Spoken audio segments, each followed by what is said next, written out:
All right, we're on the record. One moment, please. Sure.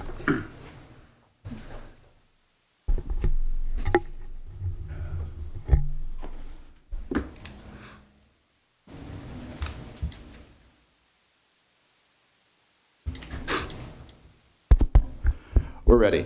Thank you. Good evening and welcome to the regular meeting of Hamilton City Council for May 25th, 2022. We're here at City Council Chambers just a little bit after 6 o'clock, and of course 345 High Street in Hamilton. We have 3 public hearings this evening.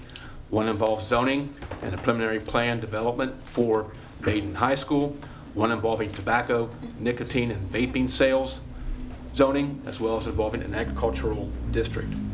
We're going to start off with the roll call, please. Moeller. Present.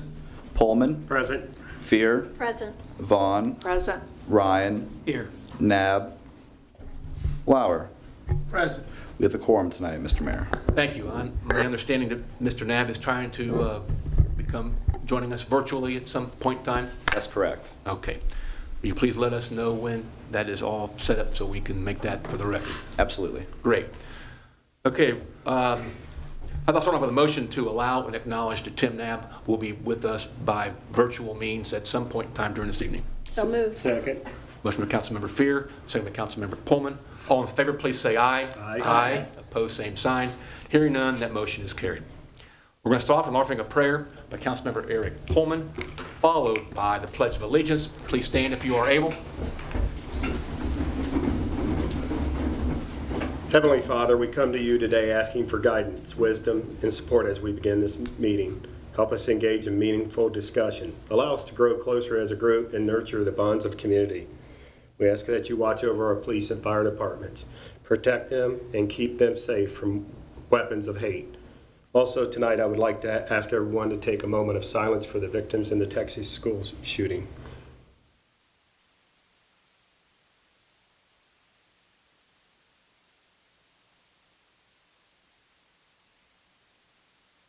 We pray this in your name, our Lord, our God. Amen. Amen. Pledge allegiance To the flag of the United States of America and to the republic for which it stands, one nation, under God, indivisible, with liberty and justice for all. We are going to change slightly the order of the agenda tonight, and I'll accept the motion that agenda item number 14, the public hearing involving Basin High School, move to the very next agenda item. So moved. Second. Motion by Councilmember Bond, second by Vice Mayor Ryan. All in favor, please say aye. Aye. Opposed, same sign. Hearing none, that motion is carried. So we're going to go directly to a public hearing. I'll ask that the motion at the regular meeting be recessed and the public hearing number 14 take place. So moved. Second. Motion by Councilmember Fear, second by Vice Mayor Ryan. All in favor, please say aye. Aye. Opposed, same sign. Hearing none, that motion is carried. It is 6:07. We're going into number 14, the public hearing involving the zoning and plan development. And for the record, you are now seeing those who are going to be abstaining, leaving the council table up here. They cannot voice their opinions before, during, or after this particular public hearing. Just to go over some ground rules this evening, there'll be no vote at all tonight. No vote at all tonight. Tonight will be a public hearing and a first reading. There'll be a second reading and vote in all likelihood on June the 8th, 2022 at 6 o'clock. We expect that to be the second reading and the vote. I'm going to ask that, and we have a lot of people who signed the public hearing book, and that's great. If it starts getting to be repetitious, I'd ask that you come to the podium and say, I agree with what John Doe said. It'll just keep things from being repeated, but we can still hear you through by saying, I agree with what the person in front of me just said. I'd ask there be no standing during the council chambers at this point in time. I think we just had the police officer here. And John Barry, I imagine you're sitting over there somewhere. Yes. He's on the stool. Okay, that's good, John. Glad to have you here too. I'd ask that all of us listen to each other this evening. I just think it's just the right way, and that's how the process works best, when everyone does listen to each other. Okay, I am going to go off the book when the time that is, I think, appropriate after we hear a few things from a couple other people. And one is Liz Hayden, our planning director. She'll be speaking first. If you can just kind of hear kind of these facts, it'll help out. Yes, sir. Mr. Mayor, may I read this public hearing into the Yes, record, I'm sorry. please? Please read that in the record. That's right. We're creating a record here. A public hearing regarding a preliminary plan development proposal request pertaining to a proposed parking expansion and potential stadium. 1. Rezoning, a request to change the zoning of the properties from R1 Single Family Residence Zoning District to BPD Business Plan Development Zoning District. And 2. Plan development, a preliminary plan development request to develop on property zoned BPD. The preliminary proposal is for a proposed parking expansion on properties owned by Stephen T. Baden High School. Etta Reed, professional engineer for Stephen T. Baden High School applicant. For the record, that public hearing is on the screen in the council chambers. Liz, would you like to make some kind of presentation at this time? That would be great. Thanks so much. Good evening, City Council and residents of Hamilton.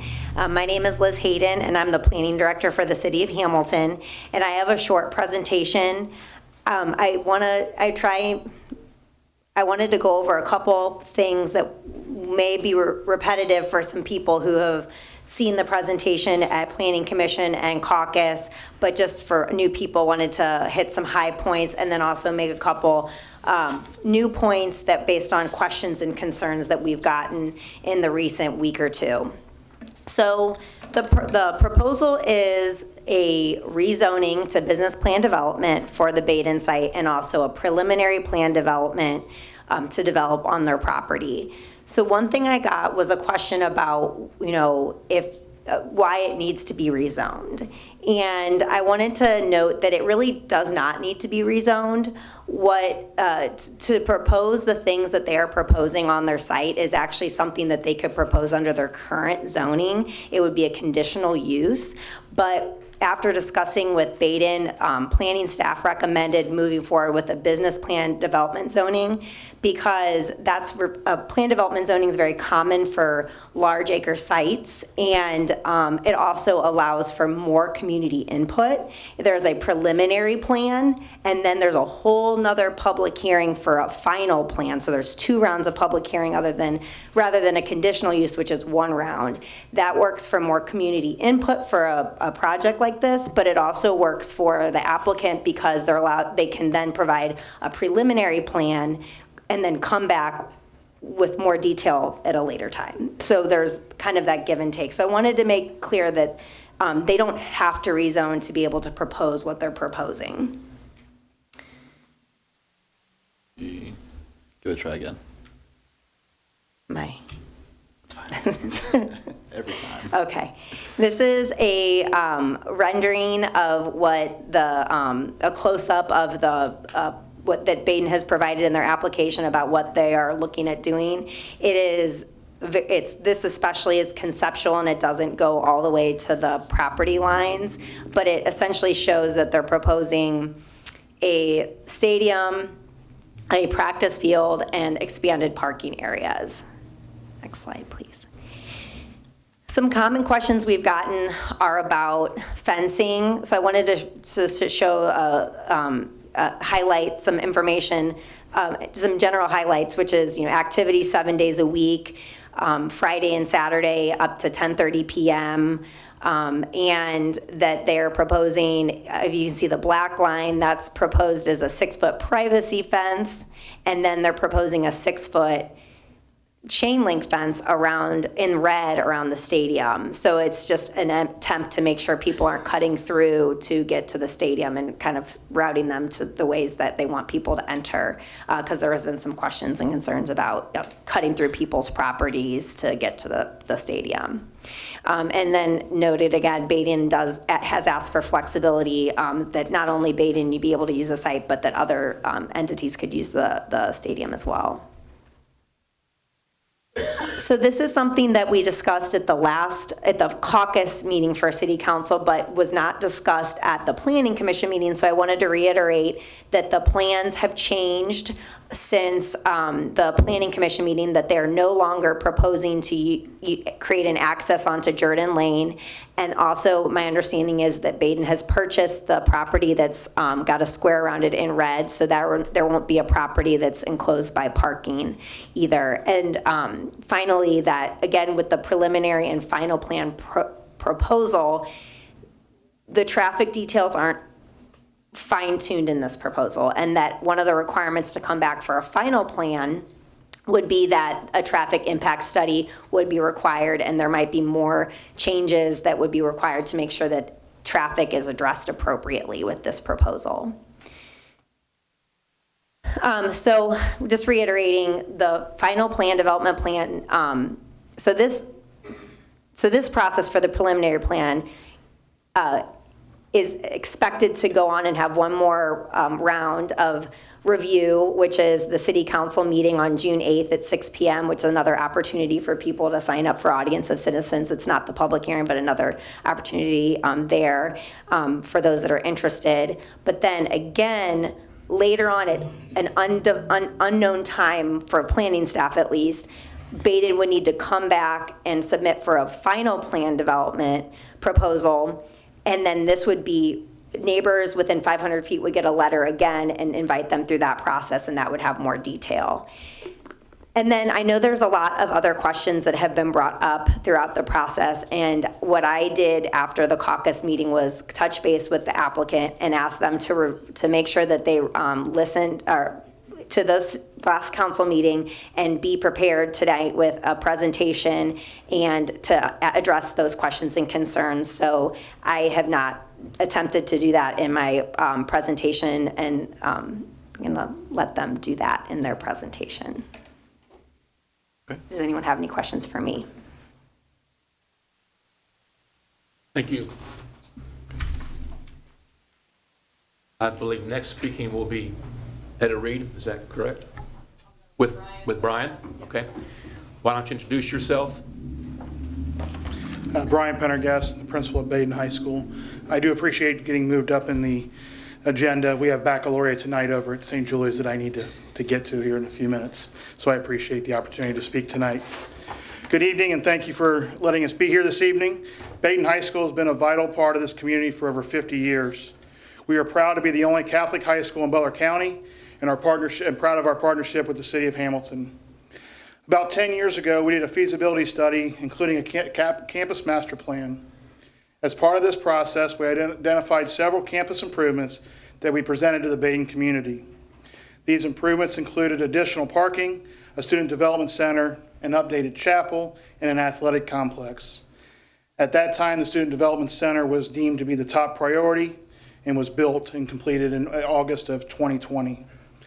Over the past several years, the need for additional parking and athletic facilities of our own has become more important.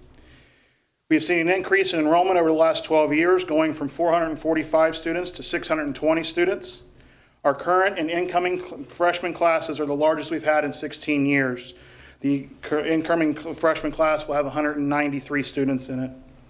We currently do not have enough parking for our students, let alone the parents and guests who come for evening or events during the day. The additional parking we are asking for will allow us to have plenty of parking now and in the future.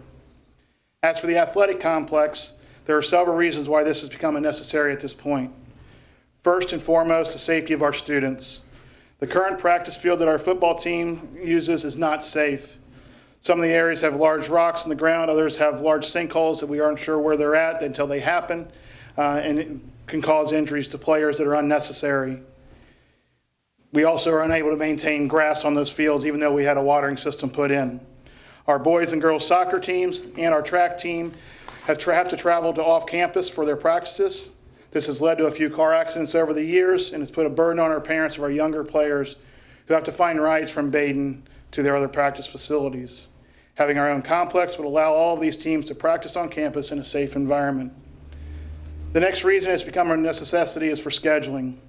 We've been fortunate to have a positive working relationship with the local public schools, and we greatly appreciate their willingness to allow us to use their facilities. However, as their athletic programs expanded over the years, their need for field time has also grown. This has limited our ability to find places for us to play games or to practice for track. Our athletic director has spent countless hours trying to find dates and locations for boys and girls soccer and for football. There simply isn't enough field time available. Having our own complex would allow us to control our own scheduling and would allow us to have our own home field and not be a guest at our home games. Finally, the benefit of having our own athletic complex and being able to have games at Basin High School would allow additional customers to many of our local restaurants throughout the city. Currently, whenever we have a game in Ross, Trenton, Fairfield, Monroe, not only of our parents, but the parents of the visiting teams are going to local establishments to have dinner before or after games. By having our own fans here in Hamilton, they'll be frequenting restaurants and establishments here in Hamilton, which is great for the entire city.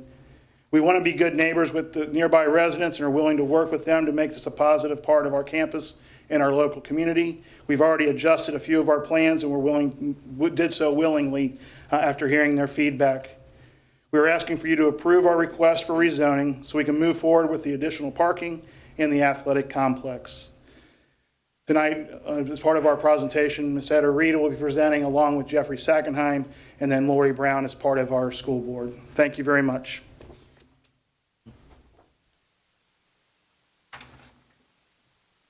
Trying to make sure it works for you. Okay, just click it to the right. On the right. Good evening. I'm Etta Reed with Bear Becker. We're responsible for the civil engineering, landscape architecture, and surveying on this project, and we've done the planning to date. As Liz has indicated, Basin is here requesting a rezoning to a BPUD. What that does is that gives us lots of flexibility, but it gives you really a lot of control with regards to how we develop this property. We are before you today with a preliminary PUD plan. We will come back to you with a final PUD plan in phases. Obviously, this is quite a project to undertake at one time, so we're going to do it in phases. As well as when the stadium comes, that is considered, even though it is a PUD, we would still be considered a specific use, so that would also require approvals of Planning Commission and Council. So we'll be back before you multiple times along the way with this project.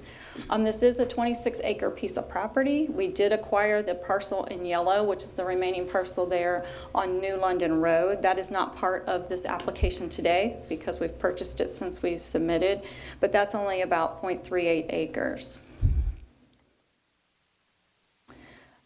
The plan in more detail is essentially a synthetic field stadium for multi-sports, soccer, football, track. We have a synthetic field practice field to the west. We are proposing a grotto, which is immediately west of our current Fairman Center. Parking along New London and Jerden Lane, as well as a pole barn for just to house all our maintenance equipment. There will be several retaining walls, which you can see there in red, and I'll talk a little more about those here in a bit. But if you've been to the property, you know there's a lot of topography to it. It falls to the south, it falls to the north. And so in order to accommodate some of these improvements, we'll have retaining walls. There's already several retaining walls on site the way it is. One thing I do want to point out, though, is while it is a PUD, and PUDs do give us the flexibility to request waivers and variances from the zoning code, we are not asking for any waivers or variances with regards to the zoning code. Some of the changes since we've been before Planning Commission is one, we've acquired the property at 625 New London, so we own all the homes there along New London from the current school all the way over to Jerden Lane. We have eliminated the access to Jerden Lane, so all our access, vehicular access, will be off of New London Road. And then we are extending the privacy fence along our west property line. You can see a little bit there in yellow along the stadium. We're going to extend that from that corner property line down into the vegetation so that that homeowner would have a nice visual screen. So the stadium and the practice field, I want to talk a little bit more about that. So we are talking about a full-fledged multi-sport athletic field with synthetic turf. We will have bleachers, a sound system, lighting, et cetera. I know some of the concerns that we've heard from the citizens is how close is it going to be, obviously, and how many trees are coming out. So as you can see here, the edge of the facility is going to be 143 feet at the closest point off our south property line. So that's at that, what I would call a pinch point. That is the closest we would be. And then if you continue on south, the nearest rear of a home is approximately 150 feet.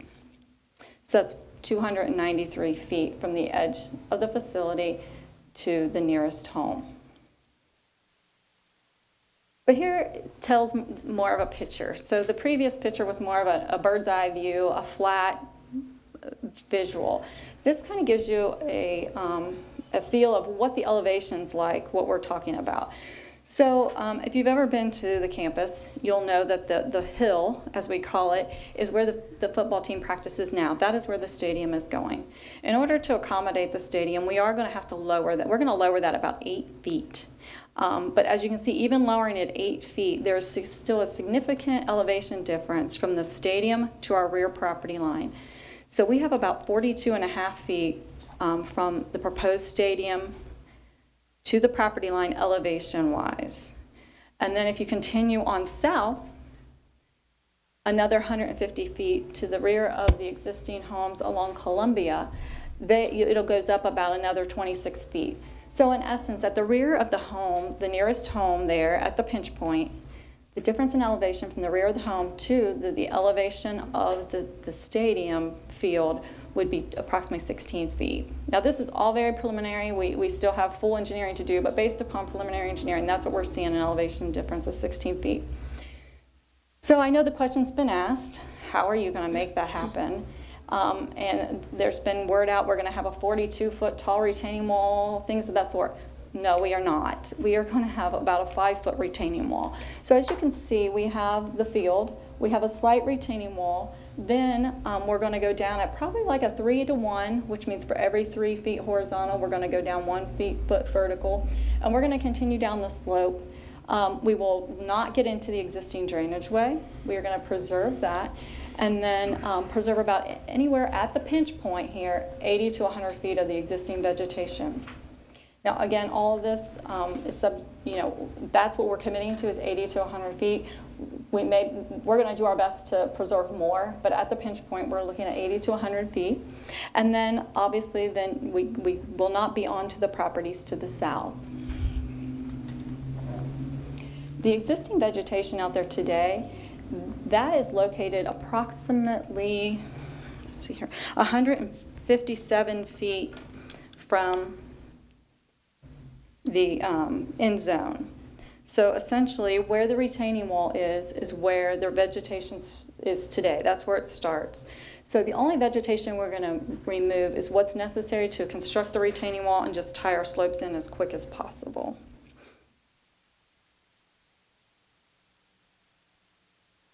Drainage. Drainage is always a concern on essentially every project. This property drains to the north and to the south. The blue line that you see on the screen is essentially the existing drainage way that kind of meanders through our property and the properties to the north and to the east and the west. We will not be disturbing that.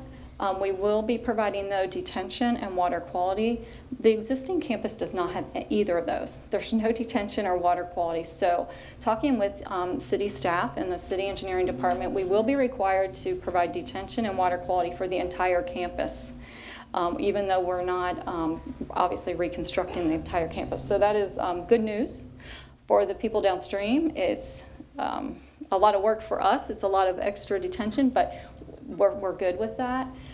Several detention will be provided in several ways. What you see in orange is we have 2 detention basins, which will be dry, which means there'll only be water in that when it rains, like a serious rain event, somewhat what we had today and what we've had the past couple days. They will not be wet like a normal pond and stay wet. They'll only contain water when it rains. What you see in like a purple in the parking lot, that'll be underground chambers. So to the common naked eye, you'll never know it's there. It'll be in pipes underneath the parking lot. And then lastly, we will also be providing detention in the drainage system underneath the stadium field. Parking. So we are providing an additional 284 spaces on the campus, 42 of which will be at the rear of the existing parking lot where the students park up behind the school. The remaining 242, plus or minus, will be located on New London. I say plus or minus because we are eliminating the access on Jordan Lane, which will require us to reconfigure our parking because we won't need to have an access drive to the west. So we will be providing parking there. And how will that parking be accessed? So site circulation and traffic is key, obviously, to getting our students and our parents in and out of the campus, as well as the buses. Currently, Baden has 2 access points. We have an entrance only, which is just west of Fairway Drive, and an exit only, which is just east of Fairway Drive. And the buses, parent pickup, students all use the same driveways. What we're trying to do with this plan is to separate the buses, bring them separate from the parent pickup, because we do have a lot of elementary school children who come here and switch buses. So for the safety of the children, again, we're going to try and separate the buses from the parent pickup. So what you see in green is what we're proposing as a bus loop. It kind of goes through the proposed parking lot, and then that will enable us to allow the students, staff, and parent pickup to utilize the existing drives. Now, all of this will be evaluated with the traffic study, which we have talked to staff about. We're currently in the process of putting together a proposed scope for their review. We did do traffic counts already. We did those a couple weeks ago while the students were still in session because we wanted to make sure we had an accurate picture of what traffic looks like when the students are in session.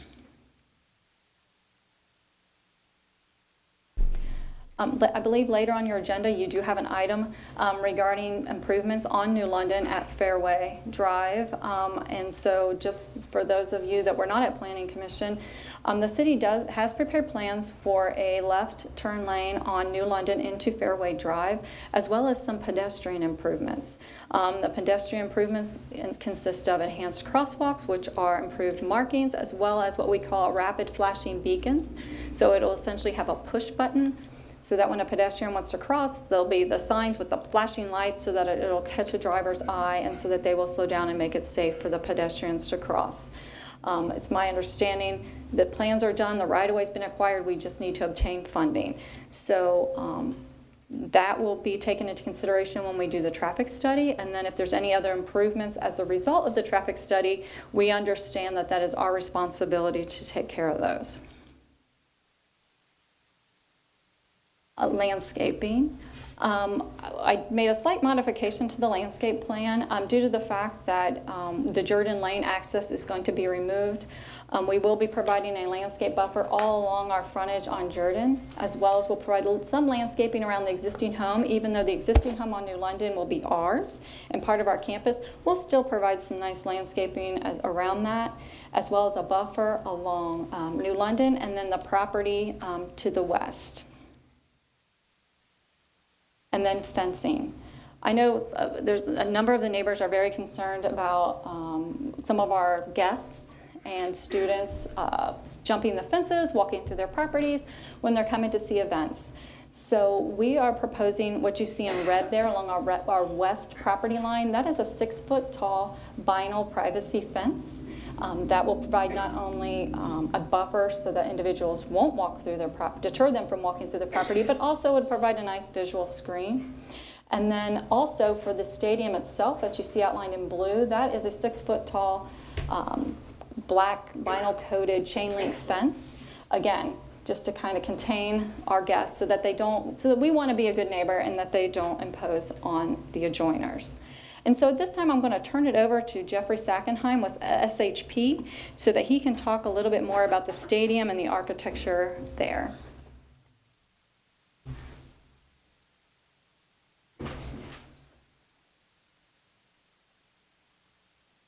Thank you, Etta.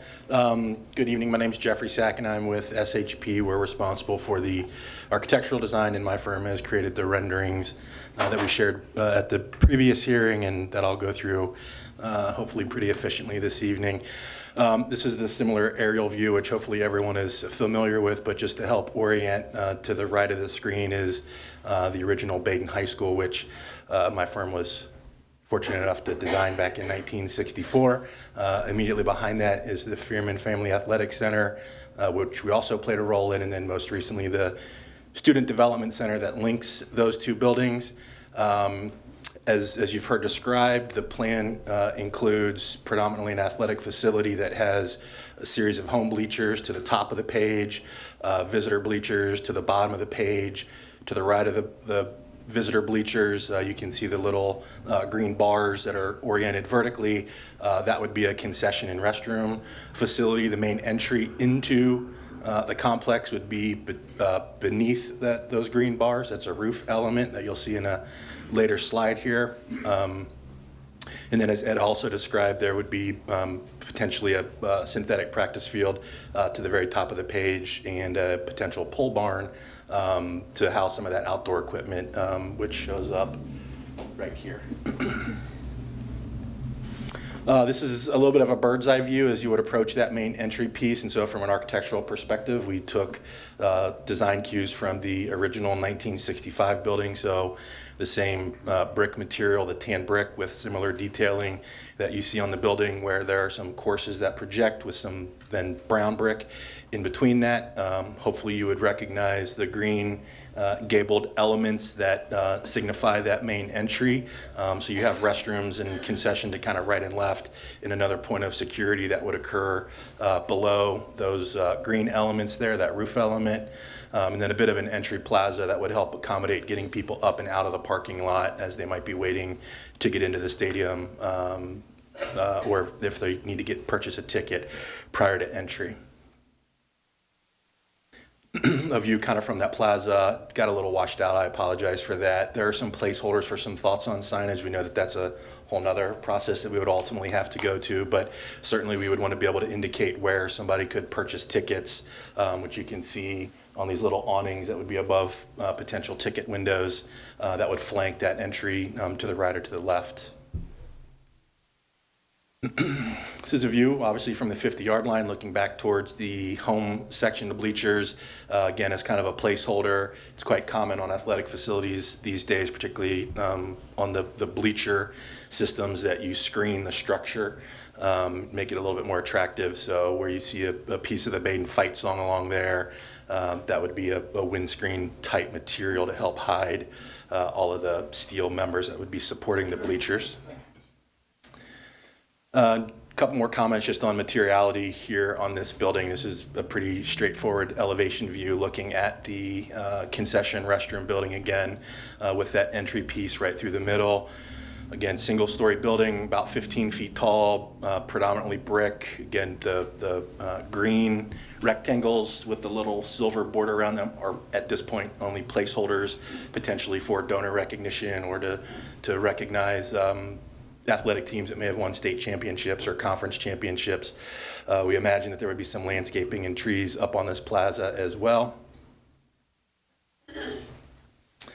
Just a little bit more information about the bleachers themselves. Again, we're looking at the home bleachers in this view. In the center section, again, it's quite common that there would be potentially some VIP seats. So those would be a plastic seat, a couple hundred of them that folks might be able to pay an annual fee to. And then to the right and to the left would be your traditional aluminum bleachers, steel structure below the bleachers. There would be a railing and chain link protection that would snake up and around the sides and the rear of the bleacher system itself. The white looking lines that run up and down that would be the aisleways for access to the top. And then at the very top in kind of the black bar would be a press box. We don't actually design those. We can specify the materials, but just so everybody's clear, those are actually done by the manufacturer that we would purchase those through, and those have to be designed and permitted at the state level. As currently contemplated, the bleachers on the home side would be just about 29 feet tall. We look back at the visitor side, it's a little bit smaller bleacher section. I think this has about 800 seats in it. It also drops down in elevation to about 26 feet, but again, similar concept where it would be elevated a little bit up off of the playing field so that spectators can see over the teams that might be competing in on the sidelines. On this side of the field, we would only have the aluminum bleachers. There would be no VIP type seating, and again, with a similar rail system around it for fall protection. As you heard Ms. Hayden say, and as Liz mentioned, and as I was talking with Mr. Reeves, right? Before the meeting, he's an adjacent property owner to the rear of the property. We are certainly at the very earliest stages of design. There is probably an 8-month technical design development and documentation phase that would follow in the future, assuming that the approvals are obtained. But we have at an early stage engaged consultants who specialize in sound design and engineering and lighting design and engineering. And so in the original package, and you have a screenshot of one of those here, we do have initial calculations on decibel levels at the property lines. And so, for example, to the left of the screen again here, you can see that the decibel range is somewhere between 62 to 75 decibels based upon the frequency of information that's coming to that property line. Normal speaking conversation is between 60 to 70 decibels, so about probably the level I'm speaking right now if I'm not amplified. The objective with both lighting and sound is to be extremely directional and illuminate the field and control the sound so that it is very much geared towards the spectators and does not spill outside of the property line. The lighting itself on the photometric study that we prepared shows that at all the property lines we hit a 0-foot candle, so there is no spillover lighting from the athletic lighting as currently designed. Again, that would continue to get developed and refined and really detailed out over the subsequent months, and certainly things like atmospheric factors, and if we can model the actual tree line can help improve the accuracy of that. But from a very high conceptual level, those are the ranges that we're looking at. At this point, I think I'm going to turn it over to Lori. Thank you.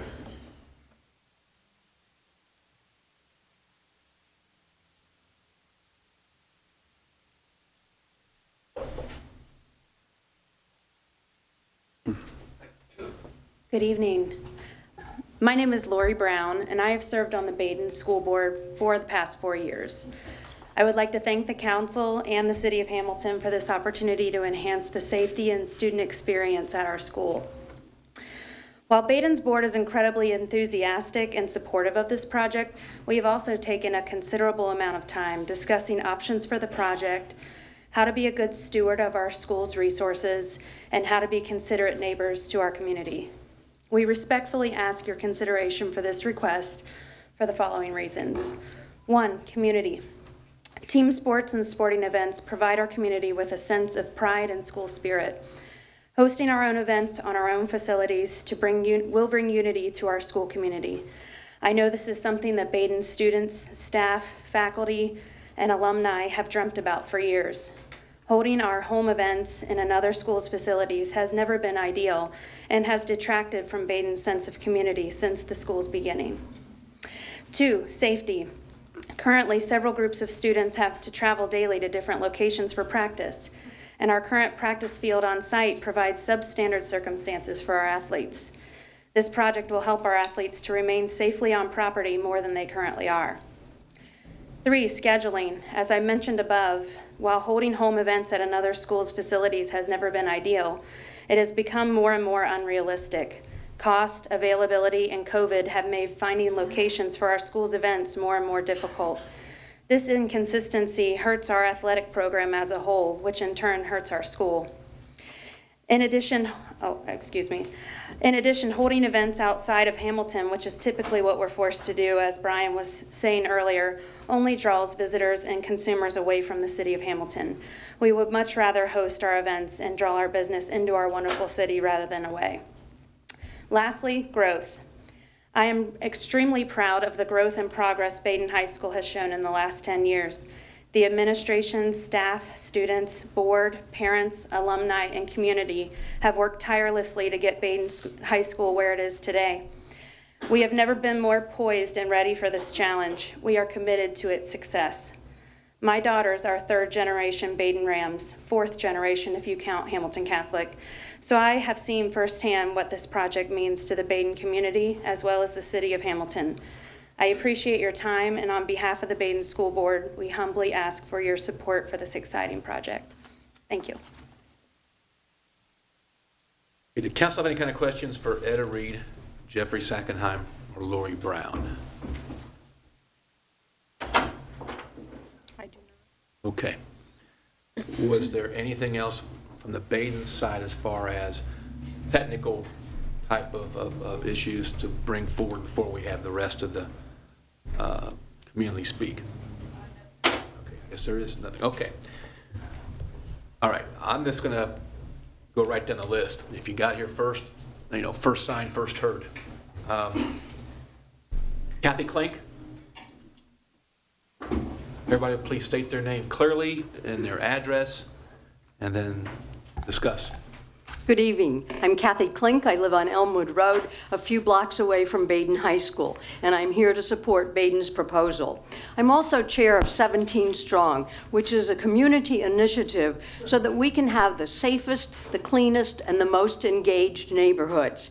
And when I reflect on what we're doing in 17 Strong, I see similarities with Baden's goals. For example, you've heard the word used this evening many times by others, and that's safety.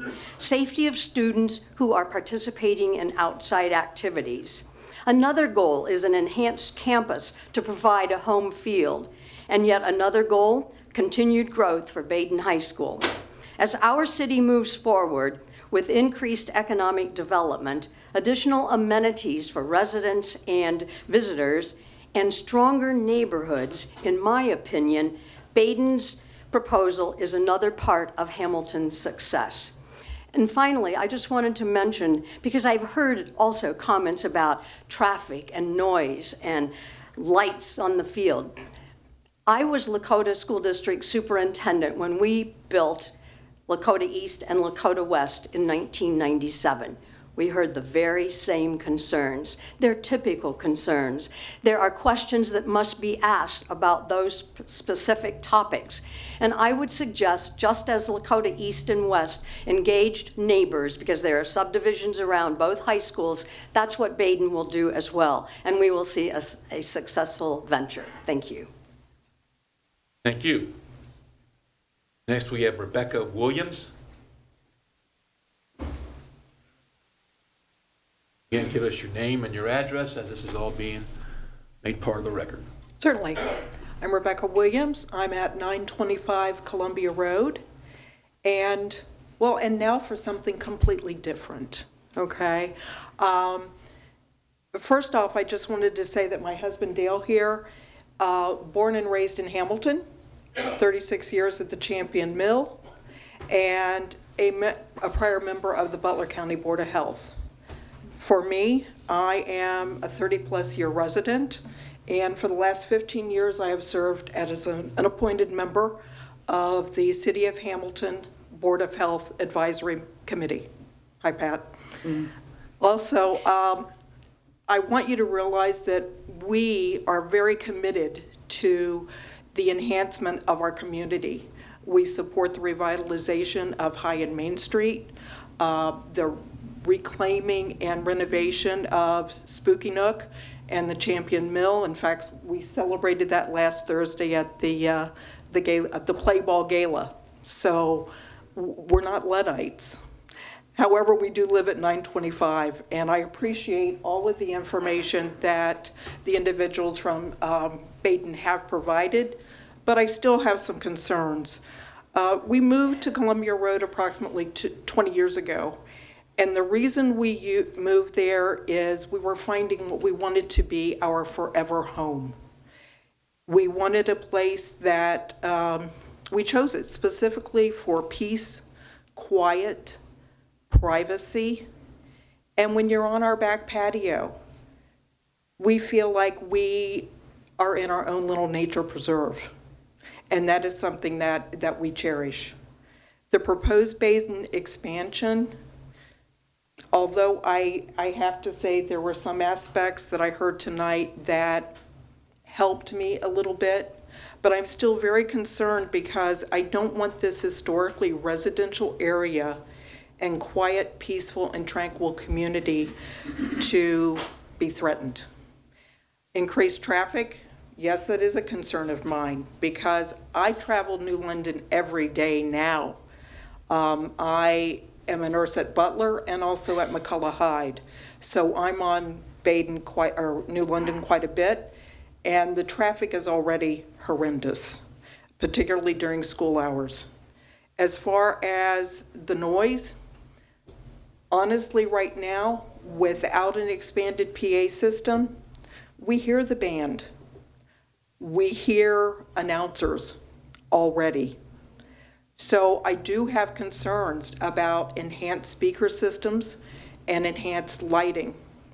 As someone who is a nurse and has been involved in public health for many years, there are multiple studies that show that when you introduce increased lighting and increased noise in residential areas, it does impact the health of the residents. And I would be happy to forward those studies on. I think that that's something that needs to be talked about.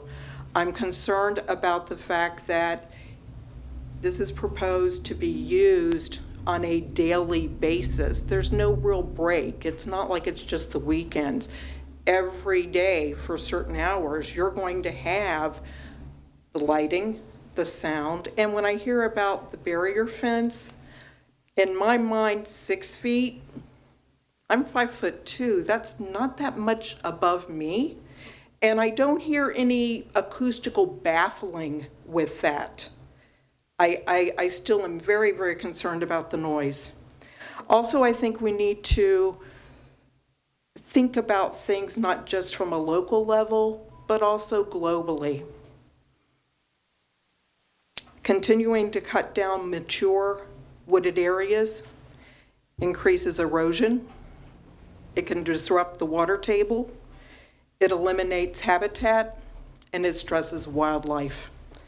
And that's one thing that we cherish in our own little nature preserve is looking at the habitat, bird watching. We have foxes, we have hawks, we have deer, we have all sorts of wildlife that we see on almost a daily basis. I don't want to see that disappear.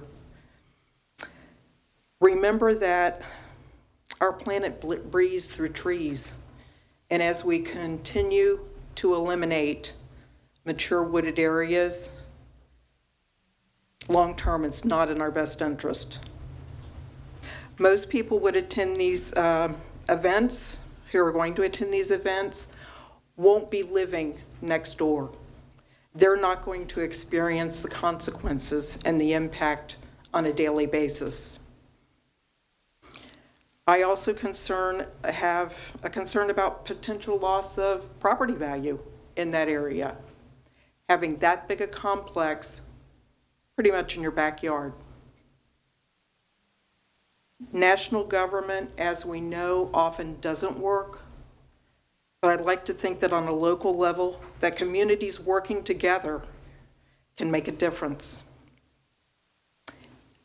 I really appreciate your time and attention, and I'd like to close with a Joni Mitchell lyric from Big Yellow Taxi. They paved paradise and put up a parking lot. Please do not destroy our paradise. Thank you.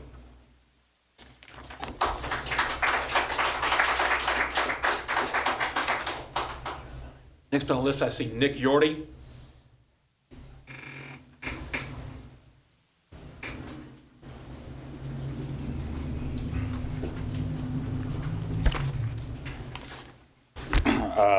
Nick Yorty, 2813 Minton Road. And from a different perspective here as well, I spoke at the zoning meeting, but I am the football coach. So I do feel a little obligated to be here to speak. And I won't be redundant. I think Baden has done an excellent job with their presentation and what Ms. Brown Red hits a lot of my points, but there are probably 2 or 3 things here that I think might hit on that maybe kind of spark a little bit of extra interest. And, I do appreciate the concerns of these citizens that are next door to Baden, and I appreciate that. And I do think Brian and his staff at Baden and Baron Becker have done an excellent job of trying to meet some of those accommodations to help them out to maybe make this a little bit more acceptable project for everybody. But the one thing, the first area I want to hit on is the Baden community, and I know Ms. Brown hit on that. And a couple things just to think about too is just how much this facility can allow people to walk on the track for exercise instead of having to walk on the sidewalks at New London, which are pretty close to the road as well. And even from our youth programs and our CYO foundation to be able to use this facility to play games, it means a lot. And just being able to have a place that we call home. We've played at Hamilton for years, and that's been a good relationship, and it still is. We're working on fixing that. But we've also played at Hamilton, Fairfield, Monroe, Edgewood, and Lakota East, and that is, we're thankful for that. But that's also a burden on those schools as well to allow a whole other school to come in there and use their locker rooms and use their field and then have to clean up afterwards and stuff. So it's a burden. So to have a place that we can finally kind of call our own, I think is obviously a big advantage for us. And the second thing to kind of mention on is just how much this is going to benefit all of our athletes. And being a football coach, this is not just about football. This is not just about soccer. This is not just about our track team, which would obviously all benefit. But this is also about our basketball teams, our volleyball teams, our tennis teams, our golf teams. These kids train year-round now. We have a certified professional trainer that works at the school that trains these kids and even trains our kids that are not athletes.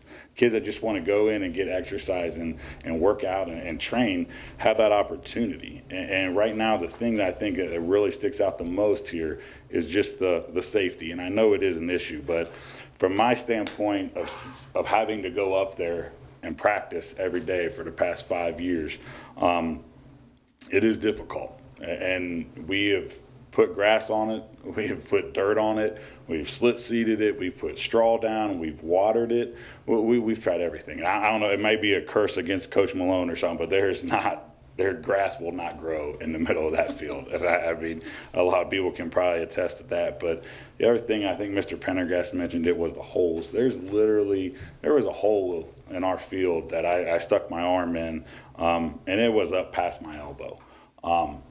If a kid would have ran over that, thankfully they would have broke their leg. There's no doubt about it. And we tried to fix it. We put dirt in it. It keeps coming back. We kind of put cones around it. We put pads around it now just to keep kids away from it. So it just takes even more area away from our practice field that, like I said, is not great in the first place. And I understand, I know it was brought up that, injuries are just part of the sports. It's part of playing a sport, but, we face that, that obstacle when we walk out of our house and we get into a car.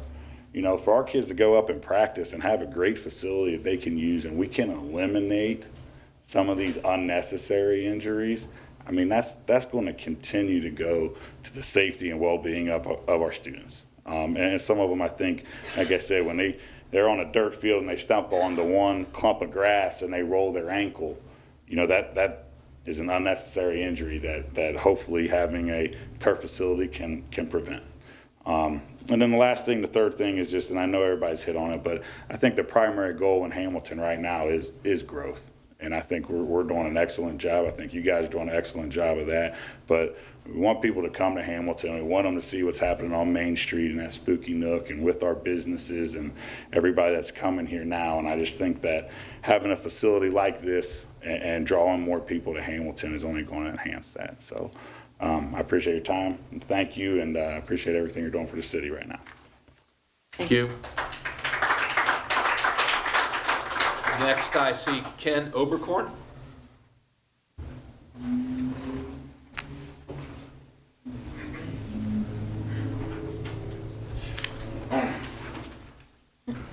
Hi, my name is Ken Oberkorn. I live at 598 Westridge Drive, in which when you said in our backyard, their football field is literally in my backyard.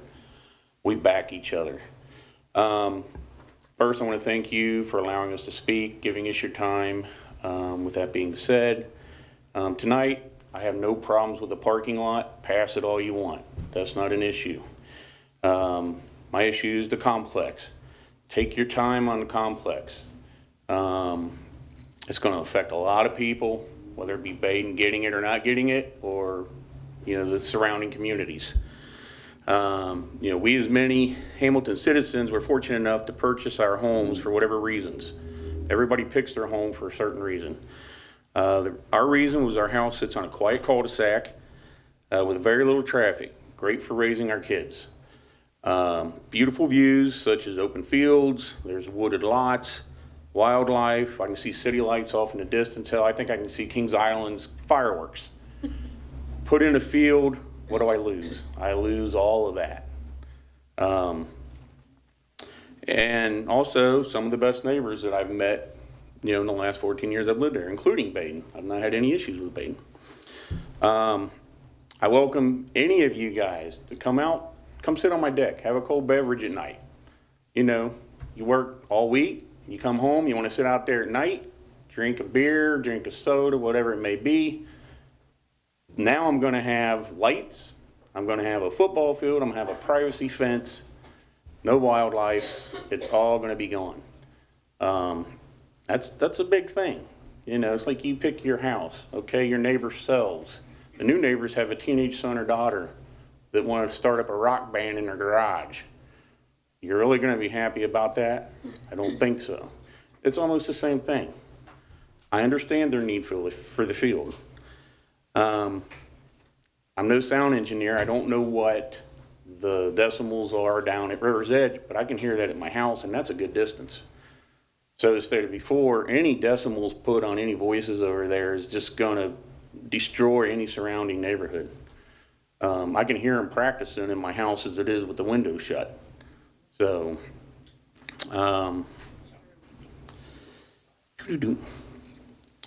just for that, I can hear the kids in the parking lot as well when they get their radios on. And that's on the other side of the field. You hear that all the time. And I know you send letters out for 500 feet. Think about it, that's less than 2 football fields. This is going to affect so many more people out past 500 feet that's going to hear this. Putting in the complex in our backyards just doesn't seem right. There's been comments made that if you don't like it, move. You chose to move there. Well, a little research, Baden was one of the last entities that were built around there. Potter's was there in 1927. The last houses in Jordan and Westridge were built in 66 and 68, with most of them being built in the 50s. The ones on Columbia were built in the 50s or earlier. So Baden bought into a landlocked area, or it was donated, I don't know. So if they expand into a complex also, they talk about student body growth going up. Where are they going to expand the school? I don't know how many students the school can house, but they're going to lock that out as well. So I'm not really against them getting a complex, just not my backyard. Put a complex somewhere else in Hamilton, buy a piece of property, you can put everything there, your baseball, have your own soccer fields. You don't have that luxury right now, putting it where they are. Let's see here. So, basically, it's really going to ruin what we have in the surrounding areas. So, but that's really all I've got to say. I don't really want it in my backyard. So I appreciate your time. Thank you. Don Kaufman.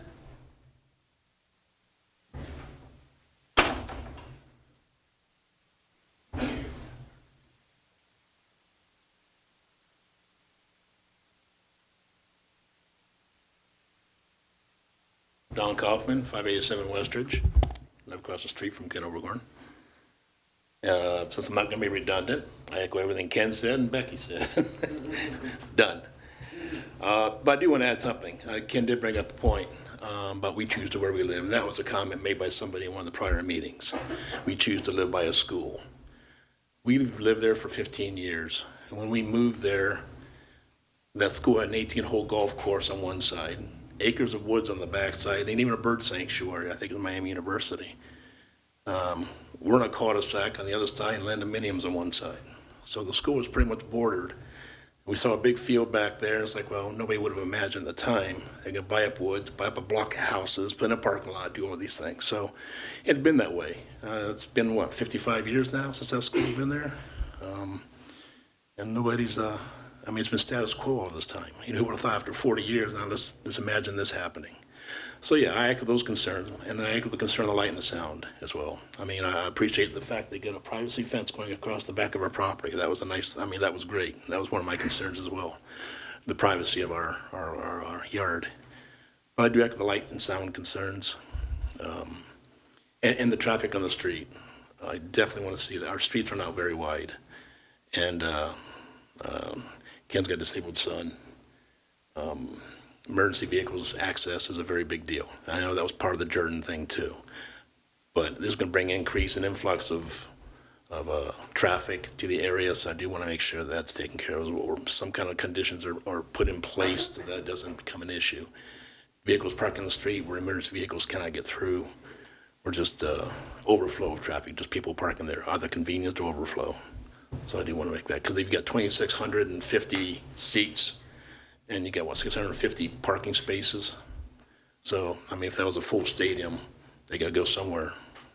So, that's all I got. Thank you. Thank you.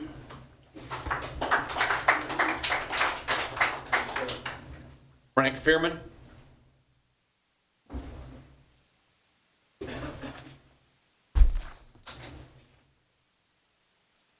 Excuse me. My name is Frank Fearman. I live at 786 Maplewood Road, obviously in Hamilton, Ohio. I had hoped to speak directly after Kathy Klink, so for the first time in my life, I could have raised a microphone instead of having to lower it. Mayor Moeller, City Council members, I appreciate very much the opportunity to speak tonight on behalf of Baden High School. My wife and I strongly urge your support on this very important proposal. After hearing Mr. Pendergast, Mr. Yorty, I will eliminate a lot of what I had for the sake of brevity and redundancy as per your request. But there are some points that I still think need to be mentioned and would require me to put on my glasses. First of all, I think it's important to note that we are very appreciative of the Hamilton City School District's help over the last 50 years in our stadium situation. But what worked years ago will not work today. It's a whole different world that we live in, and it's unfair to both schools to be forced to try to reach a mutual agreement that satisfies both needs. It just isn't possible.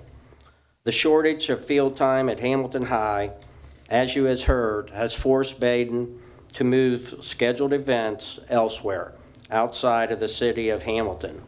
We have scheduled home games at Ross, Fairfield, Edgewood, Monroe, and Lakota, a logistical nightmare for our athletic director and staff, and obviously quite an inconvenience to our supporters.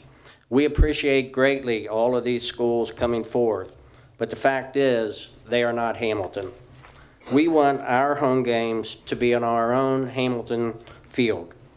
One might ask, why is there such a shortage of field time today? The answer is rather simple. One, girls' sports have grown tremendously over the past 10 years or more. And two, participants in every sports at every level, freshman, reserve, varsity, have seen greater numbers than ever before. This should be a nice problem to have, but due to the lack of field availability, it's not. Besides the inconvenience previously noted, there are also other considerations. The loss of revenue to our Hamilton vendors. Gathering of our supporters, both before and after games, are very sizable and create considerable profits for these venues. We want our supporters spending their money in Hamilton establishments. I won't touch upon the safety because I think speakers before me have done a good job on that. But if you go up to the current field, you will see what they are speaking about. It's no longer safe for our athletes to be up there. The city of Hamilton is blessed to have both a fine public school system as well as a parochial one. Employers in Hamilton want either system to offer their employees and their families facilities that are the very best possible. The public schools now have them. We want to give our students the very best too. Basin High School is very much like the city of Hamilton itself. Once looked upon as a city in decline, today Hamilton is viewed with envy by other communities and seen as a great place to live, work, and raise a family. Basin faced similar dire consequences. Enrollment had fallen to around 400. Today, our enrollment is above 600 students and growing. We need to continue to this growth pattern and offer the best academic and athletic conditions possible. Just as you, our city leaders, don't want your momentum derailed, we ask the same of you for Basin. To stop this momentum would be a sad thing for our families and for our students. Please grant them the opportunity that they deserve. Thank you.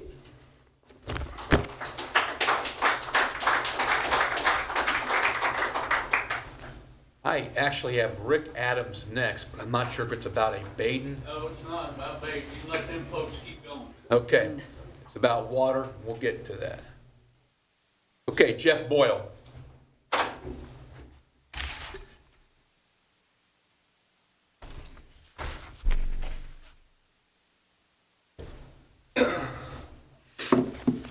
Good evening, City Council.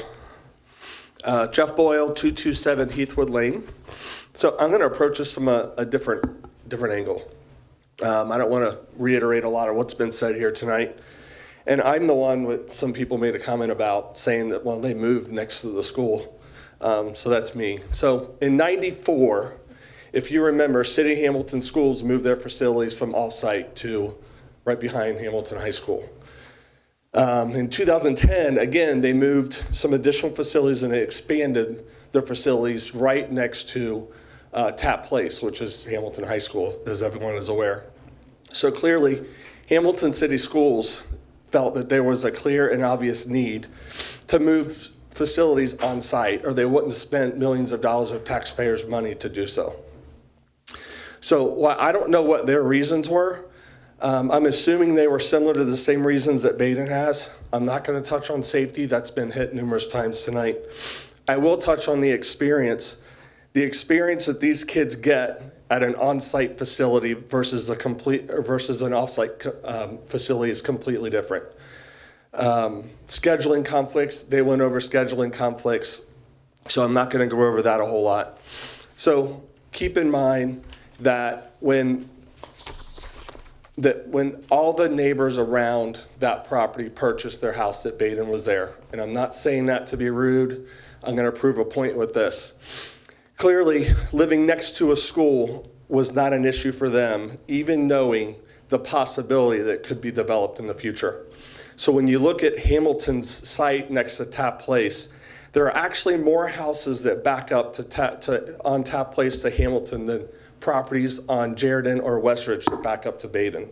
So the move for Hamilton Schools affected more people than what this will. If you look at a half-mile radius of the two different campuses, there's more houses in a half-mile radius of Hamilton's campus than there is in a half-mile radius of Basin's campus. So again, this same move is going to be affecting less people than what was previously approved for Hamilton Schools. So as a realtor that sells a lot of houses in Hamilton and I've sold houses on Tapp Place, not a single time over the years have I ever heard a single person complain about or have concerns about facilities at schools or about events at schools. The only complaint I've ever heard is traffic. And let's be clear, if you're living in Hamilton and traffic is your biggest concern with everything that's going on, Hamilton might not be the place that you want to live right now. So in the end, what I'm going to say is our students in Baden, they deserve the same experiences and the same safeties that the public schools get through and through. There's no two ways about it.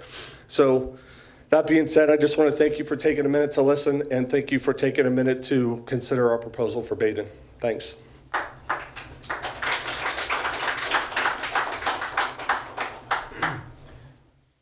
Next is Daniel Hall.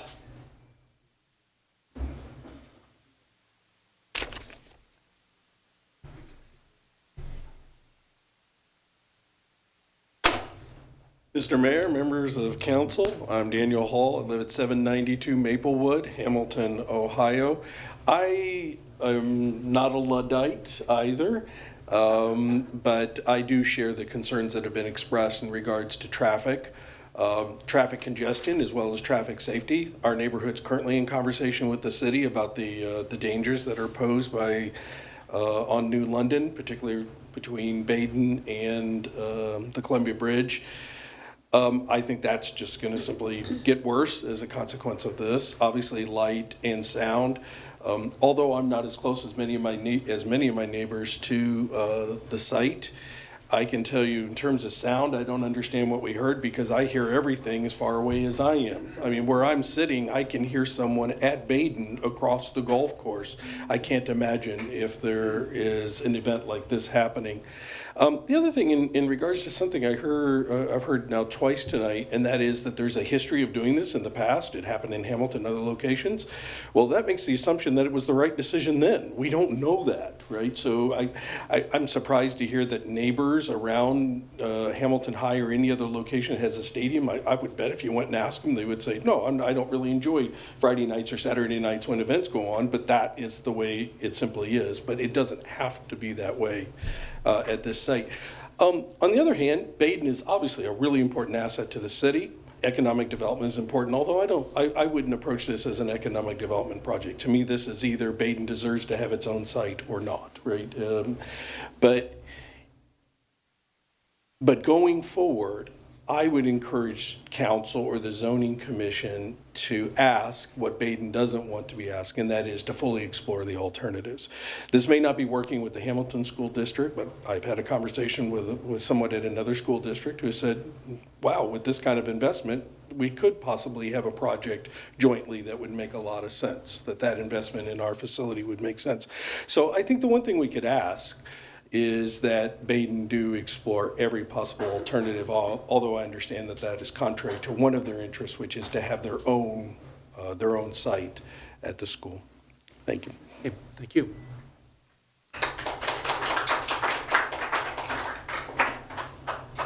Okay, next is Tim Brennan.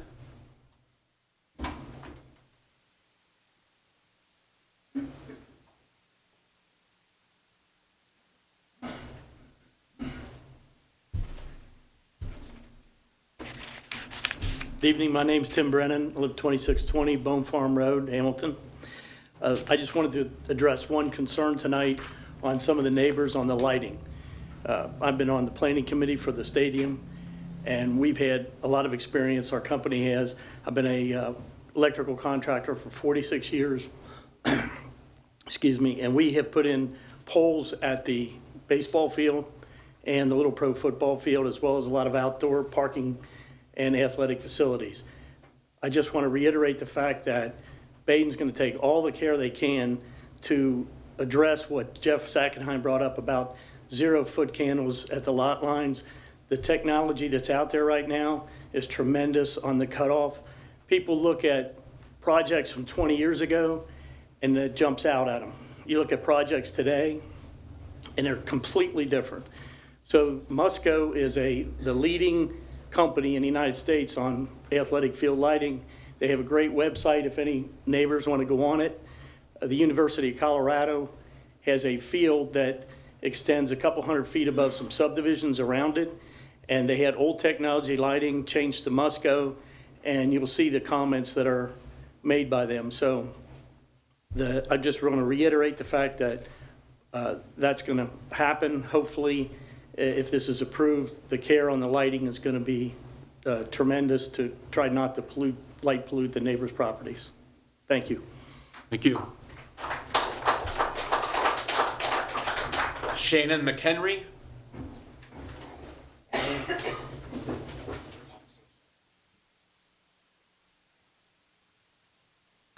Hello, council. Thank you for the time here. I'll be very brief. I'm Shannon McHenry. I live at 599 Columbia Road, about 10 or so houses down from the mayor. I am virulently against the stadium. I'm not so much against the parking or the athletic structure, the synthetic field. I understand the need for that. And I actually think a parking lot would help alleviate some of the concerns about the traffic. I walk every morning. I walk right down the Potter's Maintenance Road, right next to Baden, and down New London Road. New London is backed up all the way past Potter's every morning due to the traffic concerns.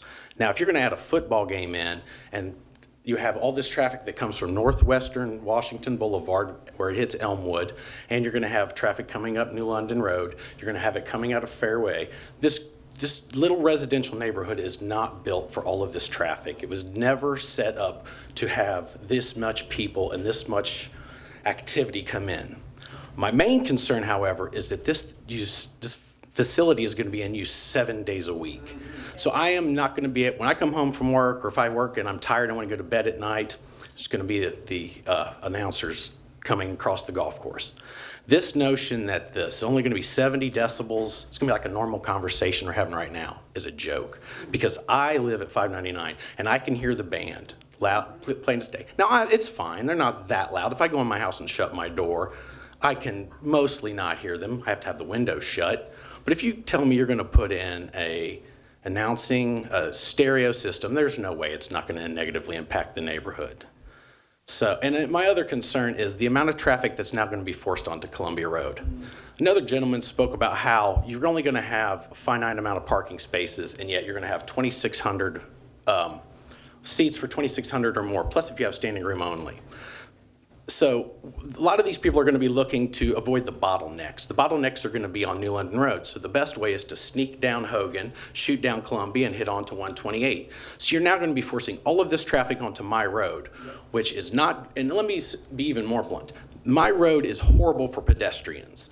There is no sidewalk except the sidewalk ends at my house at 599 Columbia Road. I walk past the mayor's house every morning and I am dodging traffic all day long. This is going to be severely dangerous for any pedestrians on Columbia Road because all of this traffic is going to be coming down. Plus you're going to have kids coming out, they're partying, they're happy after a football game, either they're mad or they're happy, whatever. They're going to be flying up and down our road. Columbia Road is already dangerous. It's a 35-mile-an-hour speed limit and people already exceed it constantly. This is going to make Columbia Road a severe nuisance. So that is my main concern. I also want to reiterate the part about habitat. This is a wonderful little piece of Hamilton that's just up to the rural part of Ross or whatever. So we do have a lot of wildlife that comes in. I just saw a wild turkey cross the road on Columbia Road 2 nights ago. They're going to tear down a lot of this habitat and push. Where's that wildlife going to go? It's going to push it out. So these are my main concerns. Again, Baden's been a good neighbor. I moved into the neighborhood in 1988, so I've been here a while. Baden's been a great neighbor, but this is not going to be good for the neighborhood. So I think we need to compromise and say, okay, I understand the need for the synthetic field. That's not going to be a noise nuisance. And there is obviously Baden's expansion and parking is fine. But if Baden is concerned about expansion and continual expansion, let's be honest, America's all about expansion now. It's always about the next quarter, the next cycle. I need bigger, better, more. Eventually, Baden's going to run out of room. It's not going to have enough room. So if Baden wants to look forward into the future, it might want to look to purchase an off-site facility and move. Now, I don't know, maybe that sounds a bit extreme. I agree. But this is a residential neighborhood. It is not zoned for this, and it will not be good to the neighbors. That's all I have to say. Thank you.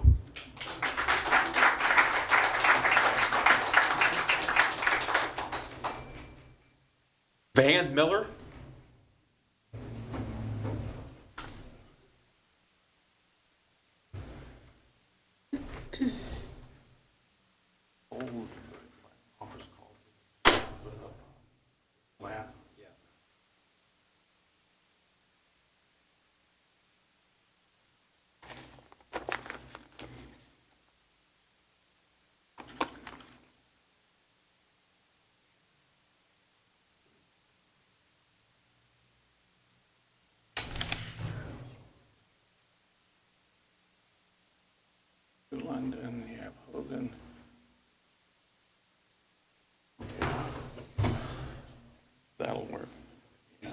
Okay. My name is Van Miller. Good evening. I live at 930 Cardone Drive. Here's Cardone Drive, and I'm the first house right here that would be on the left. Excuse me, sir. You do your best to speak into the mic. Yes, yes. Van Miller, 930 Cardone Drive, and I live on that drive. My wife and I bought the property in 1988, and we moved in 1989. My only time to approach the Planning Commission of this city was in 88, 89. I asked for a vegetative easement, and the developer didn't protest it, and so a vegetative easement was put in. And we have enjoyed that ever since. This is a Google map. If you start to look around, wildlife, has been mentioned here, is very important to some of us. Wildlife needs to roam. And the way it's connected to now with the woods, they do roam. You see the deer, you see the wild turkeys, and you see the raccoons, and I could go on and name others. My question is, what's going to happen when they disrupt all of this to these flows? I'll deviate to shorten my talk from my prepared remarks. What I haven't heard here from all those that have been pushing this is a good analysis. I just found out about this meeting a few days ago because a neighbor put a flyer out there on the mailbox. I guess I'm more than 500 feet away, however you measure 500 feet. But my question would be, why isn't there an environmental impact assessment?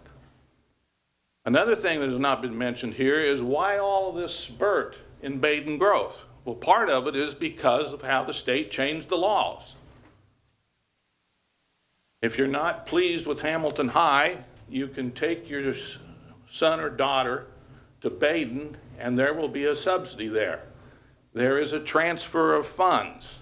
Now, I believe in Columbus they're reconsidering how they're going to do that. If the law changes, or if you in some court down the road interprets the First Amendment differently, then will there be that funding? If there are federal funds, and that's why I wish you would postpone this whole thing in this final vote, so that we can talk to Hamilton schools, because they're negotiating with their unions now, and they're saying, well, we have less money. And we have less money because we're having to pay this tuition. And I'm sure conversations with the treasurer at Hamilton schools could clear that up. But as I understand the National Environmental Policy Act of 1970, if there are federal funds involved, then you have to do an EIA. And the EIA should include the wildlife flows, the impact, as has been mentioned here, of noise and light upon humans. I don't know what they do on Friday and Saturday nights late over there in the parking lot or wherever it is at Baden, but they make a hell of a lot of noise. And it can go on until about 11:30 to midnight. And I doubt if they have a PA system. Sometimes you can hear the words from the back porch of my house. Noise is going to be a real problem, and we're going to have to put up with it 7 days a week. No one appreciates that kind of noise coming into their house. So I would ask again that there be a postponement so that more data can be collected and can be considered carefully. Because I have heard a lot of glamorous talk, a lot of gloss about why this should be done, but I've seen very little data. No data, in fact, on this so-called growth at Baden. When has it happened? Give us the numbers. Let's be quantitative about it. Let me close with the motto of Baden, serving God and serving others. I guess the others includes everyone except your immediate neighbors. And when it comes to God, you should read the encyclicals of the last two popes about how the natural environment should be treated. Both Pope Benedict and Pope Francis have put out documents. And if you're serving God, then you need to look at those. Because what you're doing here doesn't fit with those encyclicals and what they're saying it should be done. And the last thing, all the documents I saw when they talked about the owner of Baden listed the bishop. The bishop is the owner. Baden isn't the owner. The trustees aren't the owner. The bishop is the owner. And given the past of this bishop, why would you want to enable business with him and the way he runs things? The man has enabled, and we all know. I'm going to ask you to kind of keep this focused on the high school. Because it's on the documents. It says owner. You're right. That is correct. So I'm I'm just saying relevant. that we don't allow those type of attacks in this chambers. The prosecutor of this county has even admonished I'm not him. gonna really argue with you, but I'm going to say, let's get back to the point of the development and the zoning and the parking expansion that's on the record for this particular public hearing. Okay. All right. Well, I made my point. Thank you. Thank you.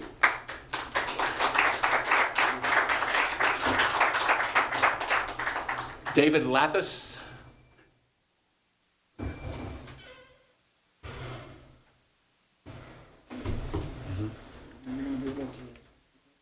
I can't put it on the screens, but I give a printed copy to the members of council. So it's. For the record, Mr. Lapis, we do have some documents that I think got cleared through the city clerk, and they're in front of all of us on council at this point in time. So it's the written testimony for your particular. Okay, thank you. Okay. I'm happy to be here to discuss this, and I appreciate the time. My name is David Lapis. I live at 18 Meadowwood Way, Hamilton. Mr. Lapis, before we continue, it'd be important if we had a motion to accept these materials into the record. Sure. So if I could get a motion from council. Motion to go ahead and accept this multi-page document that Mr. Lapis has prepared. It appears to have 9 pages, 1 through 9. So moved. Second. Motion made by Councilmember Fear, second by Vice Mayor Ryan. All in favor, please say aye. Aye. Opposed, same sign. Hearing none, that is carried. So everything that's typed and written in here is now part of this public hearing record. Okay. Thank you very much. In the first picture, I just want to bring everybody back to the fact that this location is in the middle of a residential area. All the pictures from the petitioner seem to eliminate all the surrounding region. So, and it's the only one that is currently proposing to be a commercial business entity location. Just to be specific, the 18 Meadowwood Way property, although it starts at the cul-de-sac at the top of the hill, extends down to Columbia Road. So I have a frontage on Columbia Road as well as Meadowwood Way. In terms of rezoning, and I only heard about this situation a couple days ago, like others, from a mailbox notice. So I haven't had a whole lot of time to go through the documents, but from what I've gathered, the business plan development process or zone, if you will, is for a commercial entity. It's not for typically a school or for a residential area. So to convert from the current R1 designation to a business zone, to me, is wholly inappropriate. It goes against the established definition of the zone.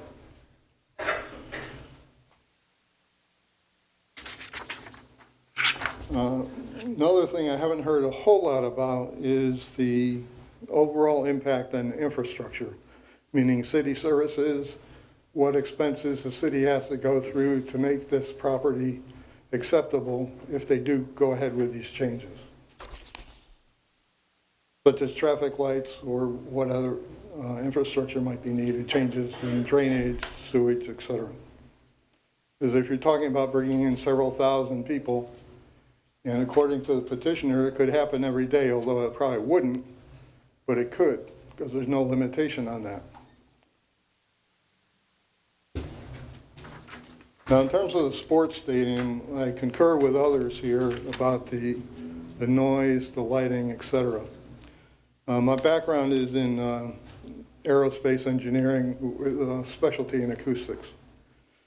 So I pulled out just some comments from their own documents where they say, and this is based on the April filing, not today's presentation, that they said that they do not have elevation details, that their building heights and dimensions weren't available, and that they were unaware of any elevation of neighboring properties when they did their sound calculations. Those in and of themselves make those calculations meaningless. They didn't identify the software that they used to propose these numbers that they claim isn't going to bother anybody. At 18 Meadowood, because the house is situated at the top of the property as opposed to down by Columbia, I can hear the band just like other people, and I'm over the 500-foot limit. So that's a relatively common occurrence. Now, if you're proposing to put in sound systems that could potentially put out decibel levels of 100 to 120 dB, that's just crazy. That can damage people's hearing. So you're putting people in the stadium at risk of hearing damage, let alone the surrounding impact on the neighbors.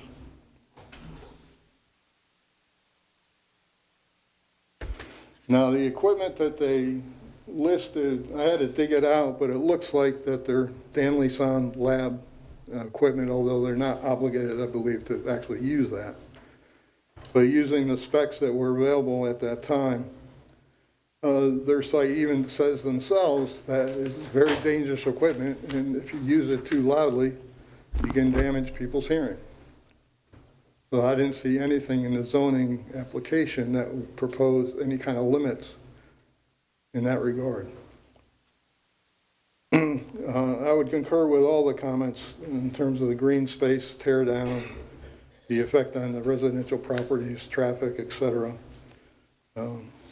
I won't belabor that. In terms of the impact on the community, to me, again, based on that initial overview of that region, this proposed stadium, and I'm more concerned about the stadium as opposed to the parking. The stadium is just out of character for the community. If you look at surrounding schools in Hamilton, Fairfield, et cetera, they're all, for the most part, adjacent to commercial property. They're not smack dab in the middle of a residential area.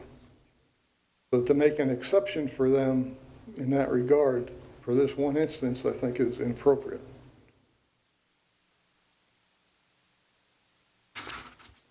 And lastly, I would point out that it is a private institution. It's not readily available to the standard Hamilton resident. I mean, their tuition is over $11,000 a year, which the average Hamilton person or family can't afford. And with the overall view, to me, this looks like a condition of spot zoning, where you're making an exception for one out-of-town property owner at the expense of the local community.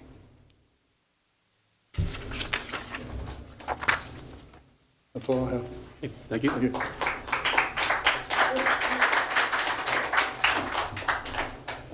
Mr. Heimer?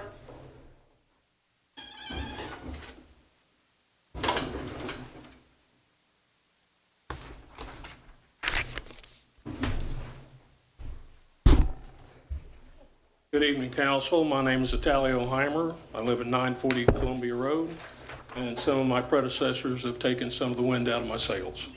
A lot of what I had to say has already been said, but I've got a few things that were left unsaid. We were assured at the last meeting that my wife and I would be contacted by someone from Basin.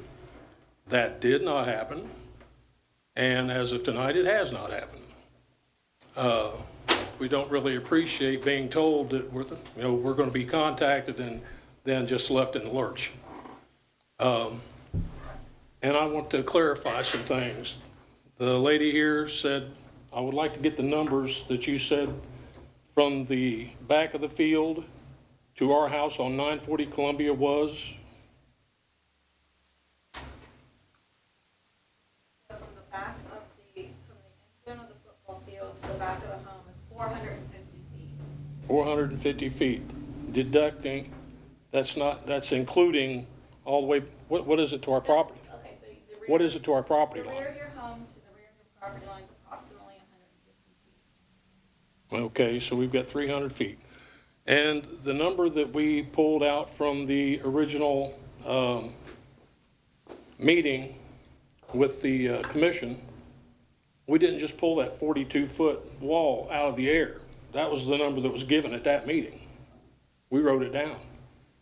So what you're saying tonight is strange to me, because that's not what was said. So I would like some clarification on that. And I'd also, when this directly affects us and the Reeves family next door, I would like to have a representative from Baden or from their organization to drive a stake so I can see where this wall I'm going to be looking at is going to be. I don't think that's too much to ask, but at least to have them come to us and have a conversation would be the least we would expect. And I hope somebody from Baden here can address that.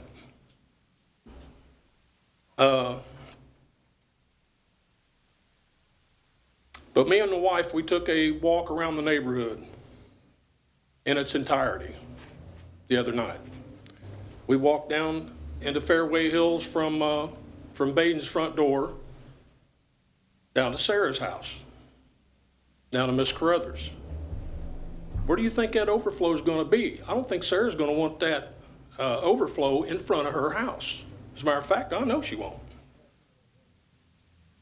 What do you think?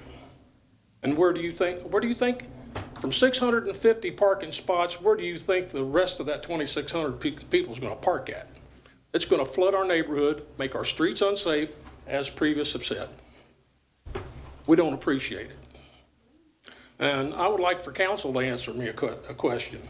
I had some pictures sent to me today where Baden's baseball complex is at. It's in Joyce Park, along with the girls' softball field, along with another football practice field. As a taxpayer, I'd like to know, is that city property or does Baden own that? I believe it's still city property, but I'm not going to make any kind of real But I'd definite. be interested in, are we leasing that land to them for those facilities? That was done several years ago, and I can't give you the details on that. Well, I think some other people would be interested to know that with what's going on in our neighborhood. I graduated from Edgewood High School, the very first year of Edgewood. Trenton, they had the good sense, knowing they were in a landlocked neighborhood, to move the high school farther out where they could expand. And they did, twice. Might not be a bad idea. Thank you.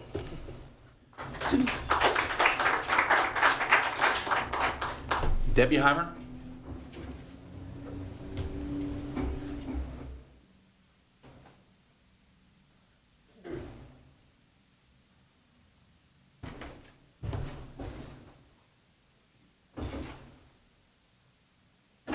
Debbie Heimer, 940 Columbia Road. Good evening, Mayor and members of council. I know this has been a long evening. My remarks will only take about 3 or 4 minutes, it looks like.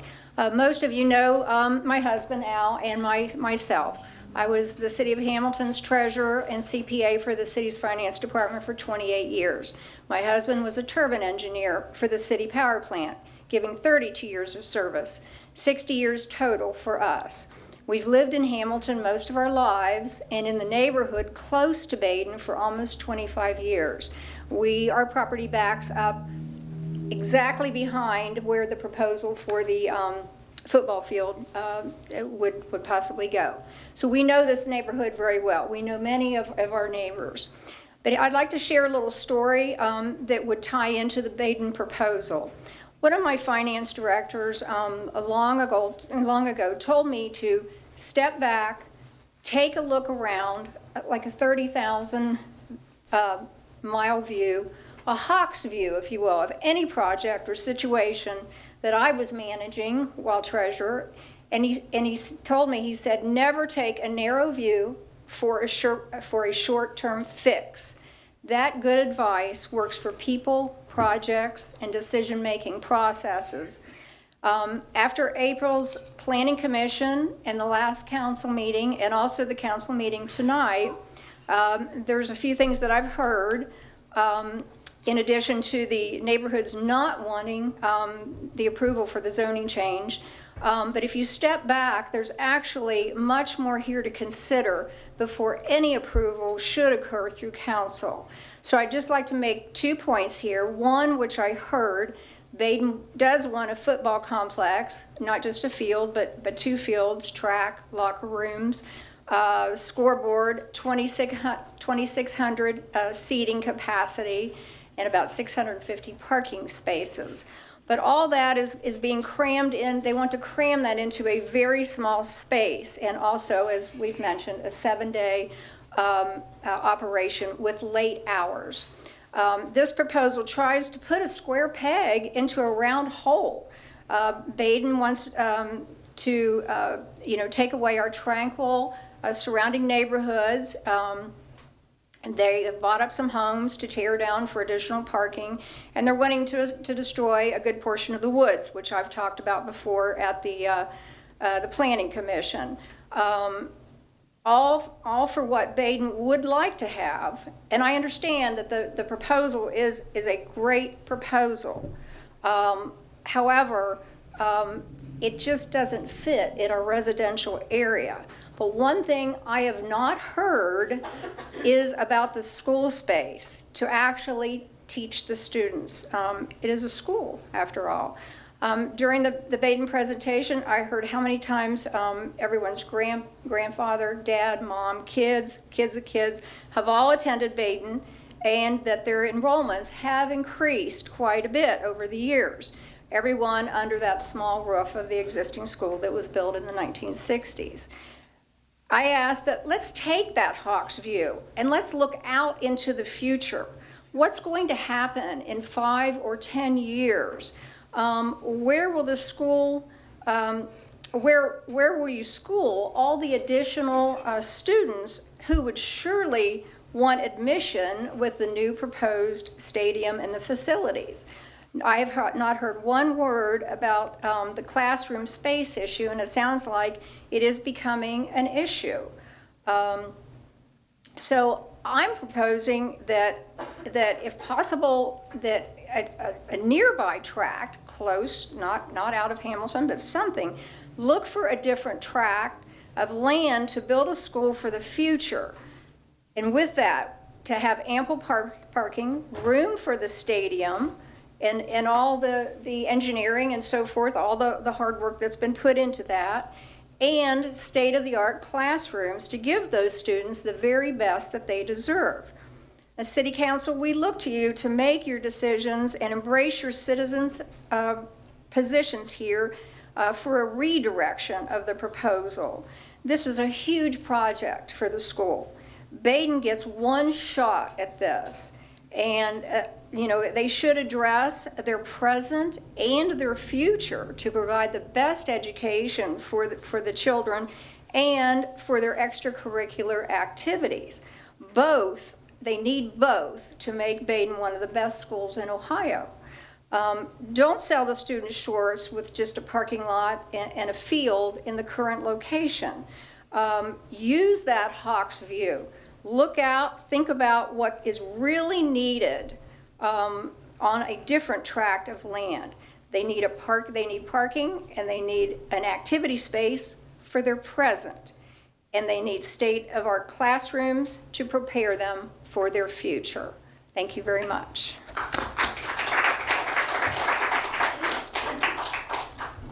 I have down here a Trinity Astrid.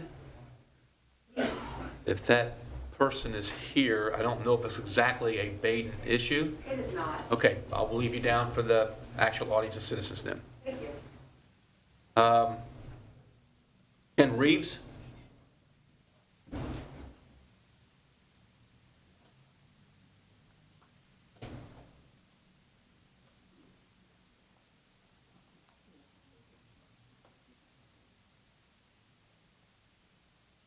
Ken Reeves, 920 Columbia Road. I spoke 3 or 4 weeks ago when we have it. I was discussing, do you have the elevation one? Oh, you're talking about what exactly? There was a side view of the engineering of the elevation, the 3-1 pitch. Do you mind speaking into the mic? Sure. I don't mean to be a pain in the butt, and everybody that I spoke to from Baden's been helpful, but I need a little help here. I live at the pinch point right behind the high school. And if you recall, the last time I spoke, I was talking about the 50-foot of elevation change in the short amount of distance and walking up the hill and how steep it was. Now, me, the Heimers, Dick Kinney, Williams, for the last week has been picking asphalt out of our yard from the flood that's come off Cordham Hills the last 2 weeks, and the city's been spending the last week trying to fix the asphalt. My mailbox is about got washed away, and this is from an elevation that's less than a 3-1 pitch. Now, I tried to speak last time. People throw out 50 feet, 42 feet, 150 feet. The distance of 50 foot of elevation change, they're going to take 8 foot off, so you're dealing with 42 foot of elevation change. The problem is they're getting rid of half the distance, and it's steep already. They're getting rid of half the distance. They want a 3-1 pitch. Okay, do you people know what a 3-1 pitch is? That's as steep as your roof. Okay? We have the water velocity coming off now. I lived on a farm in Preble County before I came here with a pitch less than that. I got up one morning. There was a 10-foot ditch, 30 foot wide from the velocity of water coming off a pitch less than a 3-1 pitch. We're going to have a rain at some point in the next 10 years, and half that hillside is going to be down in the creek or over in my backyard. No one's talked about how they're going to control the erosion off that 3-1 pitch. You're getting rid of all the vegetation that's there now that's controlling the erosion, and this pitch is going to be twice as severe as it is now. There's only the last time we discussed, we were talking about a 12-foot retaining wall. Now we're down to a 5-foot retaining wall.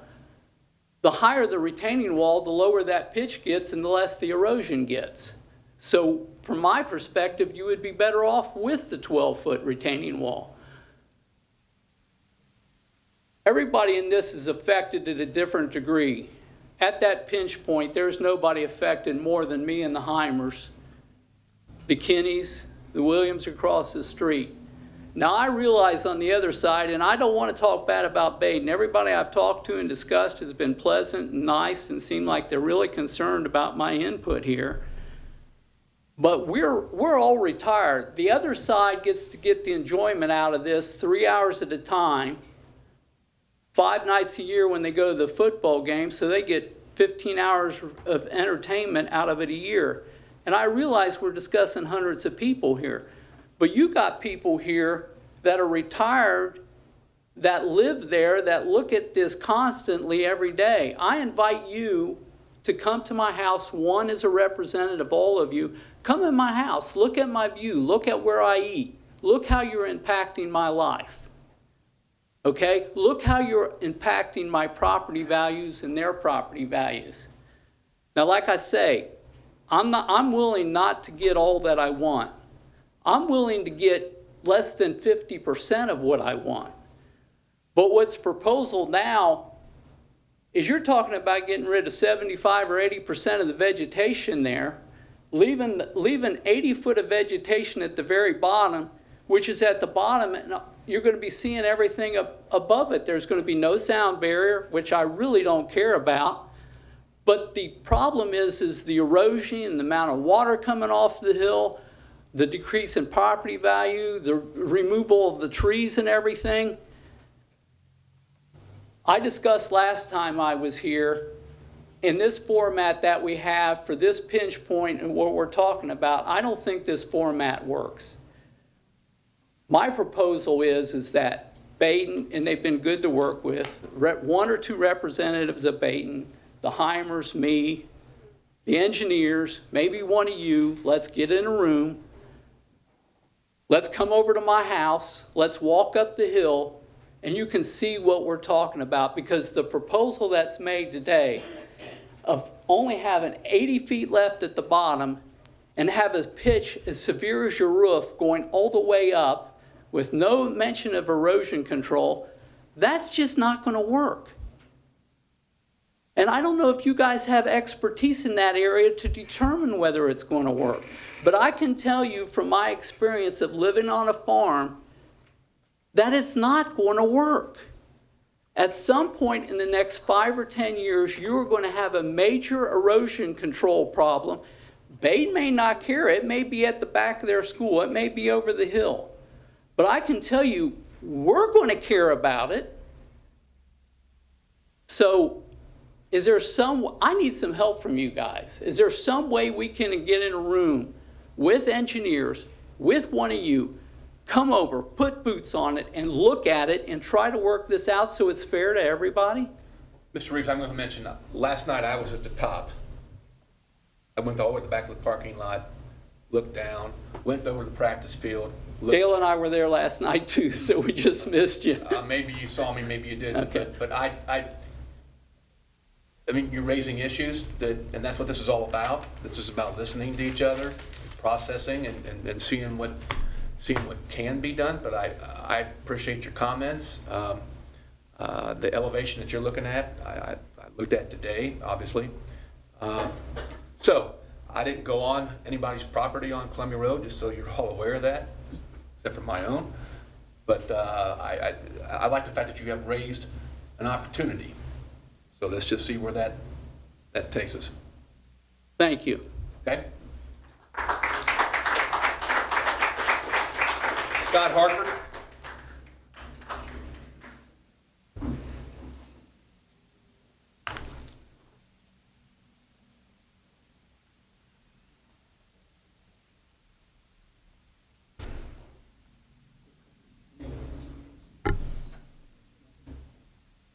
Good evening. Mr. Mayor, City Council, thank you for letting me share my thoughts. My name is Scott Hartford. I live at 81 Heathwood Lane, Hamilton, Ohio. I've lived in Hamilton my entire 54 years of life. I'm an alumni of the Hamilton City Schools, and my wife and I have 3 children. I started a little later in life, so I have young ones, and 2 of which go to Ridgeway Elementary, Hamilton City Schools, and 1 just graduated 8th grade from the Queen of Peace School. I'm a believer we have great schools in Hamilton, both with the Hamilton City Schools and the parochial schools.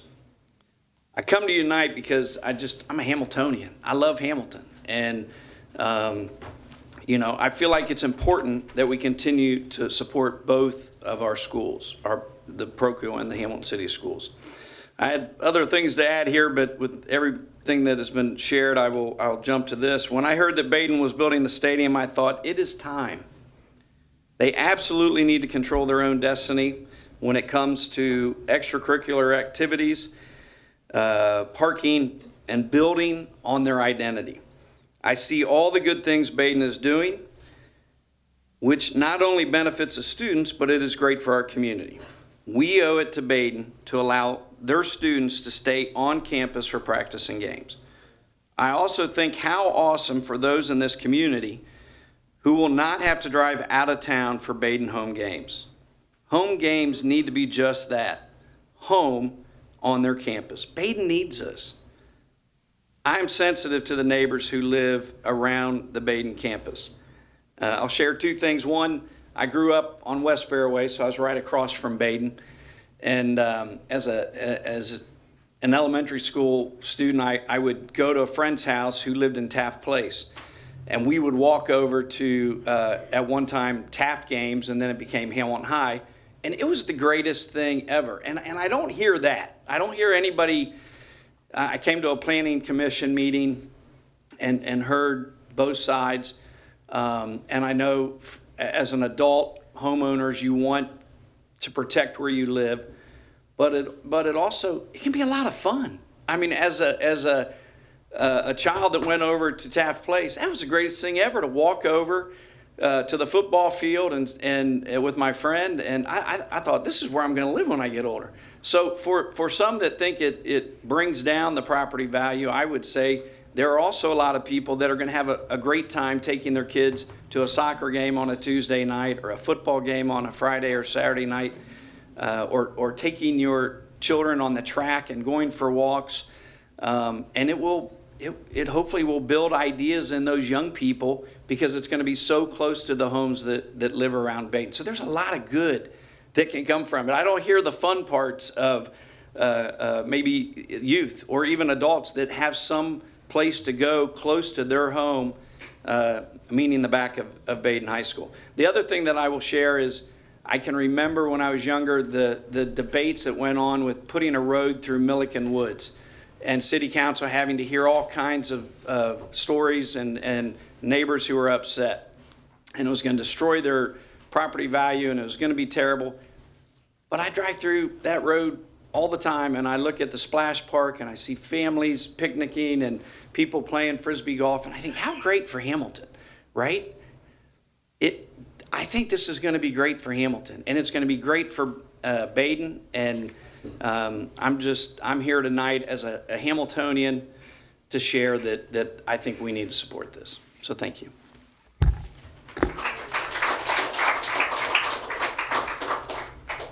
Okay, that is everybody who signed the public hearing book. Mayor.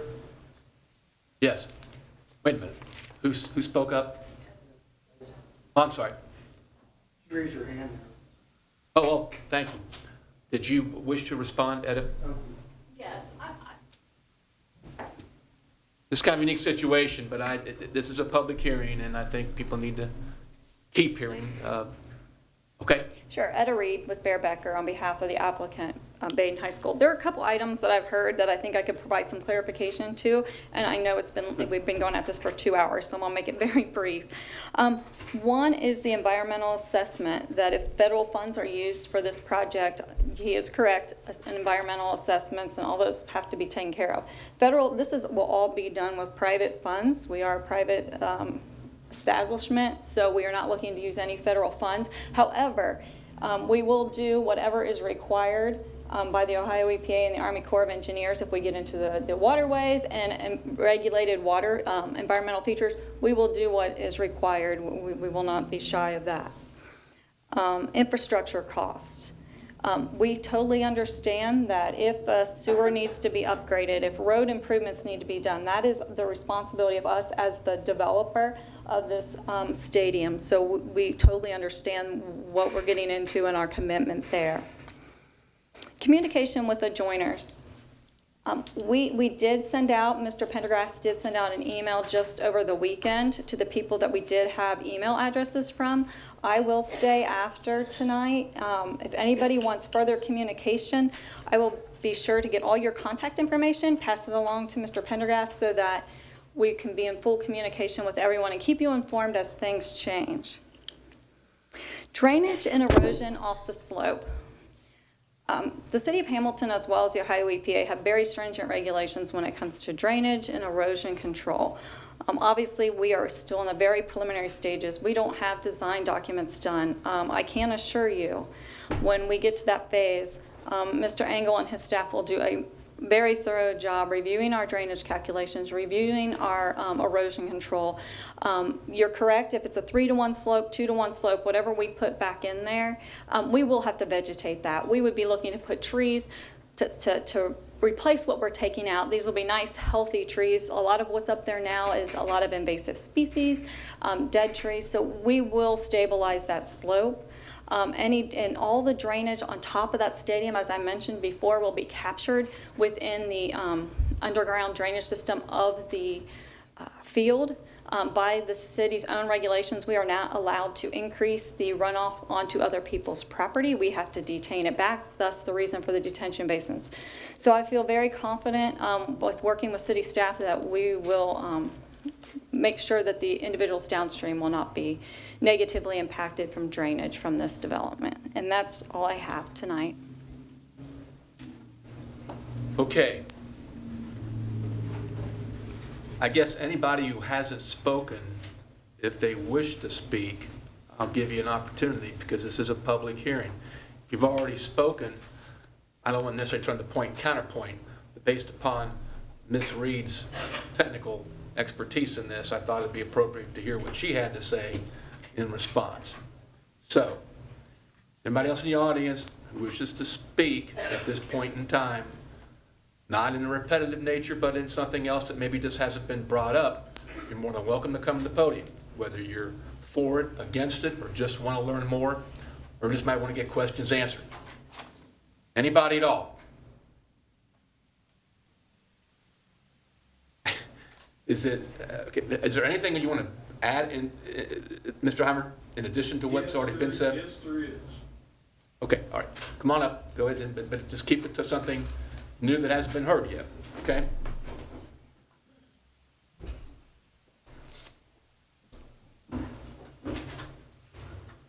I'll be brief. We've heard that the position of the field, should it come to pass, that there was no ifs, ands, or buts, it was their way or the highway, that the field would be in a certain position. I believe the neighbors on our side, if this field has to be and has to come to pass, that there should be some flexibility. If the field would go the other way, then there would be no need to go into the vegetation. There wouldn't be no need to expand into the other end of the property. It could all be contained within existing platform. That's all I have. Okay. I would just wish that they would at least hear the idea or discuss the idea. Thank you for that. If there's nobody else, I mean, Ms. Reed, were you going to be available to talk to some people, or you just take a list of names? Okay. All right. So, if there's no one else who wishes to speak at the public hearing, not the audience of citizens, which is the other two folks who are going to be speaking in the audience of citizens, I'm just going to mention that this is a process, okay? This has been the Planning Commission, it's been here. Second time, and there'll be a third time, more likely coming up. But again, this is a process. I just want to thank all of you for listening to each other. I know we took a lot of notes up here mentally and on paper. So that'll take care of the audience part of this particular public hearing. There are two other ones. You probably don't want to stay around for those. You can if you want to. Anyone on council who wishes to make a comment at this time or a motion at this time regarding agenda item number 14?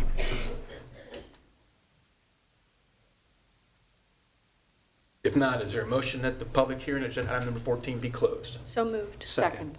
Motion made by Council Member Fear, second by Council Member Vaughn. All in favor, please say aye. Aye. Opposed, same sign. Hearing none, that motion is carried. Number 14, public hearing ends at 8:07. We're going to take a minute so everybody kind of get out of here. Let's leave.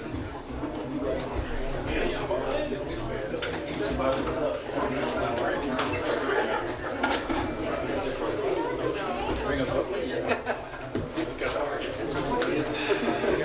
Backing of food. They had some specials. Take a break. It's always on break, John. We thought we did, but tomorrow we're going to go to Basin.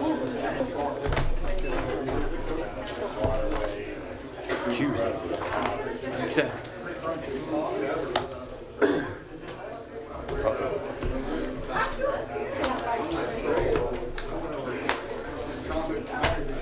Outside, it's raining.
Okay. It is 8:08, and we're now going to go back to page 1 of the agenda and go to special presentations. And Mayor, before we do that, can we get a motion to reconvene? reopen the regular meeting. That's my please. fault. Okay, so a motion to reopen the regular meeting. So moved. Second. Motion by Councilmember Fair, seconded by Councilmember Ryan. Roll call vote on that, please. Moeller, Yes. Pullman, Yes. Fear, Yes. Vaughn, Yes. Ryan, Yes. Lauer. Yes. Motion adopted, 6-0. Motion And is then- reopened at 8:09. Now we'll go to special presentations. I think that's what we have next. And we have Hamilton Pride Month, Hamilton, Ohio Pride. They want to come up here and, that's correct? That is correct, sir. Before we continue, I was contacted by Councilmember Nab, who will be unable to vote on tonight. So if we could please pass a motion to excuse Councilmember Nab for reasons known to council, that would be Okay, appreciated is as there a well. motion on that? So moved. Motion made by Councilmember Pullman, seconded by Councilmember, Vice Mayor Ryan. All in favor, please say aye. Aye. Opposed, same sign. Hearing none, he is excused for reasons known to council. Okay. Good evening. Good evening. Thank you, Mayor Moeller and council people. My name is Kelly Kurtz, and I am the proud Advocacy Committee Chair for Hamilton Pride. We are here tonight to ask you once again to partner with us in our efforts to show our entire region what an inclusive, diverse, amazing city Hamilton is. Hello, my name is Alyssa Clark. I serve on the board of Hamilton, Ohio Pride Committee. I also serve on the social media subcommittee. And on behalf of the Pride Committee, we are also excited to see everyone again at our festival this year. And tonight I would also like to take a moment to thank our sponsors, our vendors, our supporters, and our volunteers for 2022. And then we have a presentation just giving a brief overlook of what this year will look like. And I'm ready when you are. So this is our mission statement, and it reads, Hamilton, Ohio Pride celebrates diversity, love, fellowship within our community through gatherings, support networks, and the arts. We promote unity, inclusion, awareness of sexual and gender diversity, and aim to create a sense of community for LGBTQ individuals, their families, and their allies. Hamilton Pride strives to create an open and safe community for all to live and express their authentic selves. So this year we'll start the march at 11 a.m. at Rotary Park. Last year we had a bigger turnout than expected, so hopefully this year we'll double in size for the march. But that will start at 11 a.m. and we'll take the same route that we did last year. And then the Pride Festival will be held again at Markham Park, starting at noon, ending at 6 p.m. We will have drag queens again this year. We'll have double the vendors that we had last year, food and retail. And that wraps up our festival. And then our concert will be 6 p.m. to 10 p.m.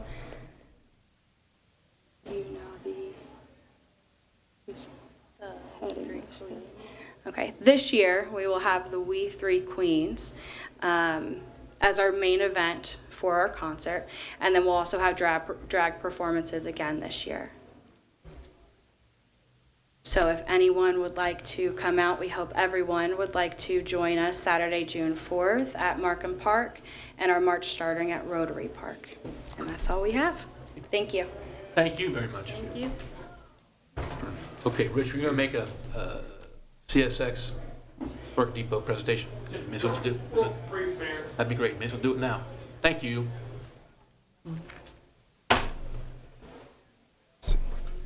got the wonky one this time, so Okay. I'll watch out for you.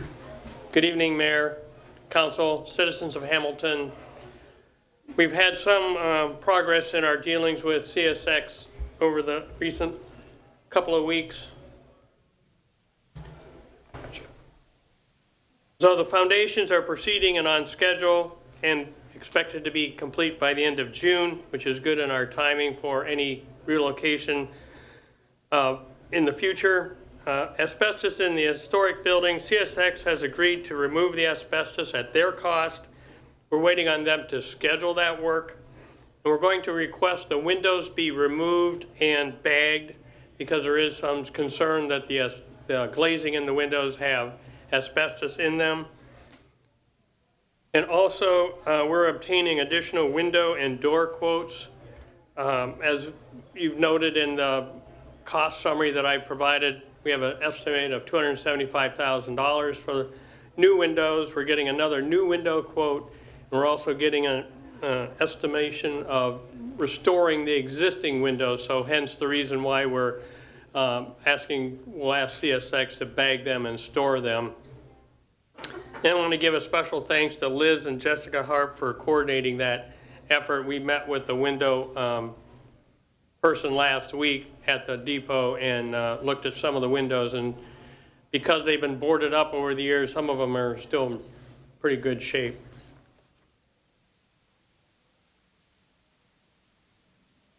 Oh, and one other thing with dealing with CSX, we got an email late today, what, 4:30, Edwin, something like that, that they've agreed to an time extension for the relocation of the buildings.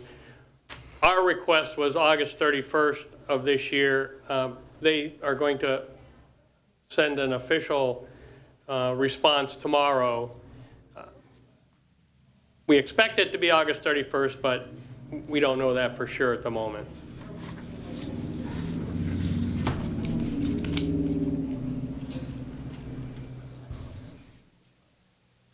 I need the last one. No, I'm sorry, the last of the, yeah, that one. Excuse me. So with the last items, numbers 28 and 29, the tuck pointing, when I was out there last week, I looked at the brick mortar in both buildings, and I'm moving that to the cost to be prioritized at a later time. I think the mortar looks in pretty good shape that I don't think we'll need to do tuck pointing immediately upon its relocation. So I think that's a cost that can be evaluated more closely by a brick expert rather than myself, but make sure that that's appropriate at a future time. That's all I have on the train depot. I have a couple other items to review with you as well. Do you have any questions on the CSX relocation at the moment? Any questions for Rich at this time? Mr. Mayor, Please. Rich, remind me what the colors are. Pardon me? Remind me what the color is. Blue So is, the blue is firm costs. okay. Yellow is estimated. And as requested at the last council meeting, I've divided it into must do and also to be prioritized at a future time. And I wanted to thank you for that. I think that'll be a big help to us in the future. And Okay, if good. you need to move them around, let us know, but Yes. that's great. Thank you. We'll keep you informed as costs become more firm, and if we get additional estimates to discuss, we will do so. Okay, thank you. Any other questions for Rich? Mr. Mayor, I just want to say something real quick. Thank you for working with the railroad to have them remove the asbestos. That's a huge win. It is. That's a major win. So thank you and to your team for not backing down. Yeah, thanks to Edwin for leading that effort and also for trying to find the right person to discuss that, have that conversation with. We searched high and low to get the right person. Yes. Thank you, Rich. Thank you, Edwin, and thank you for your meeting by meeting report, because this is the type of attention and detail look that this project needs. So the next item is the opening up of North B Street between Park Avenue and Black Street. We are still working with Anbuild and Spooky Nook to determine when that might be to avoid any safety issues between city motorists and between the workers at Anbuild. The city work will be complete by the end of next week. We will have some pavement striping to do, but we were scheduling that for later in June, and that can be done under traffic, so we don't need the street closed in order to do that work. But again, we need to make sure that we're not going to have any conflicts between motorists and workers before opening up B Street. I am hopeful it's the end of next week, but I can't say for sure. I'm still waiting to get information back from Anbuild and Spooky Nook. So I've engaged them a couple of times now trying to get their input. Also, the next item is North 3rd Street striping. Oh, it didn't? Okay, so imagine you're going north on North 3rd Street, heading towards Black Street. Right now, there's 2 through lanes that go through, although the left through lane is used primarily as a left turn onto Black Street. So we're proposing to make that into a dedicated left turn lane so that we get the through traffic going straight through, and the left turn traffic can then use the Black Street bridge. And then southbound, we only have a single lane coming down southbound from outside the corporation limits to go to Black Street. We're proposing to change that into 2 lanes, 2 through lanes. One will be a dedicated right turn lane, one will be a through lane, and we'll have a left turn lane to go into the new parking lot.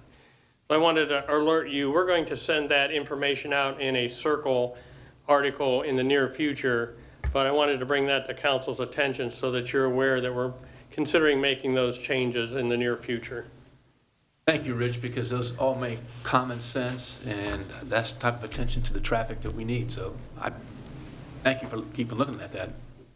Yep, you're welcome. Mr. Mayor, can I Please. ask one question? Rich, about B Street, is it still the plan to reroute heavy truck traffic away from B Street? Absolutely. Okay. That's been in the plan, and it's also been underway since B Street's been closed.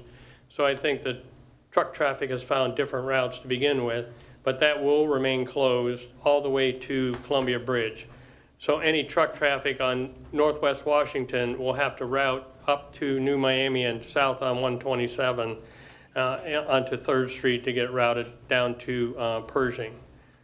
Perfect. Is there signage now, or will there be? There will be signage. Okay. Yeah, and then HPD will have to do the enforcement on it, but we will make sure there's adequate signage to make sure truckers know that. Perfect. Thank you. Any other questions? Any other questions? Okay. Thank you. Thank you. Okay, that takes care of the special presentations. We now go to audience of citizens. Individuals who wish to speak may speak at this time on other matters that are on the agenda or may not be on the agenda. You may reserve your right to speak at the podium until the matter's up for a vote on the floor. You're entitled up to 5 minutes to speak on your particular issue. You must sign the public speaking book. I'm transferring your names to the actual Audience of Citizens book. So first off, we have got Rick Adams.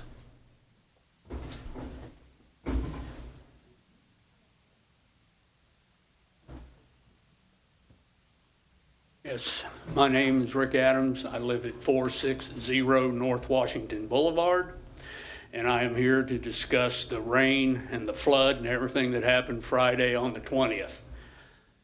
My backyard was completely underwater. Unfortunately, since the sewers are nothing backed up, my homeowner's insurance is doing nothing for me. And I did purchase flood insurance when I bought the place because the EPA said it was in a floodplain, and I'm working with them, but I'm probably not going to hit the deductible for that. But my question is, this is the 4th time that my backyard has been completely underwater. I've lost track of how many times it has made it up into my backyard. But the footbridge that goes from North Washington to Glen Cross, there's still all kind of debris on it. Nothing has been cleaned up. The little Emmanuel Lutheran, where Emmanuel Lutheran ends at the dead end of North Washington, where that area is that the city takes care of, there's all kind of debris there. And I was just wondering who's responsible for cleaning that up? You know, I mean, we're supposed to have rain for the next 2 or 3 days, and I don't want to have to clean up my backyard again. This time it took down my fence. But it's, you know, here again, I'm not going to hit my $2,000 deductible on my flood insurance to fix everything. And I want to know what's going on with that. Is the city responsible for cleaning that out? Or is it the county? Who is responsible for 2 Mile Creek? Okay. That is a technical question that I can't answer, but that's something which I'm going to refer that issue to some of our city professionals here. May not be able to give an answer right now. Oh, but I understand that. And one other thing I want to say, all the folks from Basin, I've heard a lot of stuff about erosion. I've lived in that, owned that property since 2001, and it's amazing how much those banks have eroded since I've lived there. And it's not going to be, I don't know how many years it'll take, but it's not going to be very long till the utility poles that are right along that creek are going to fall in. I mean, I don't know when's the last time anybody came out there and looked at any of that. And when you folks did send out people to get limbs out of the power lines, all they did was drop everything. They dropped it. I had to get a hold of, I forget who, I don't know, Public Works or somebody, and complained. And they finally did come back and got rid of the brush, but I mean, they cut down trees. They just didn't do the lumber, or I mean, the limbs. And they just, when they did finally come to clean it up, they just pushed it out into the creek. Okay, let me see, I mean, is that something, Edwin, that your department could look at, get back with him, and then maybe make a report to council when you think it's appropriate? Okay. This is our Director of Infrastructure. Okay. Edwin Porter. And, all right, thank you. Well, hold on a second. You're going to get a card. So what, you want me to call you or what? What do you want? You can call me, you can email me, however you'd like to contact me, I'll get your information, we can exchange. You want to? Can't beat that for a response. Thank you, Mr. Adams. Okay? All right. I'm sorry to mispronounce your name, but I can read. Trinity Astrid is? Yes. Yes, you want to come to the podium? Yes. And give us your name and your address and your issue. I see 3 letters. I'm not quite sure what they mean, but tell us what's going on, okay? That's my name, and it's... No, not you. I'm just want subject to be addressed. I saw TRL or something like that. Yes. Echo retail. All right. So, hello, my name is Astrid Gomez. I live on Kirk Avenue in the East End neighborhood in Hamilton. And thank you all so much for hearing us out today and giving us this opportunity to speak on the tobacco retail license. Okay. And that's what TRL stands for, so shortening up. And so a big reason why I am here to talk about the TRL or tobacco retail license is I am not only a resident of Hamilton, I am a daughter of Hamilton, I am a sibling of Hamilton, I am also hopefully going to be a mom of Hamilton.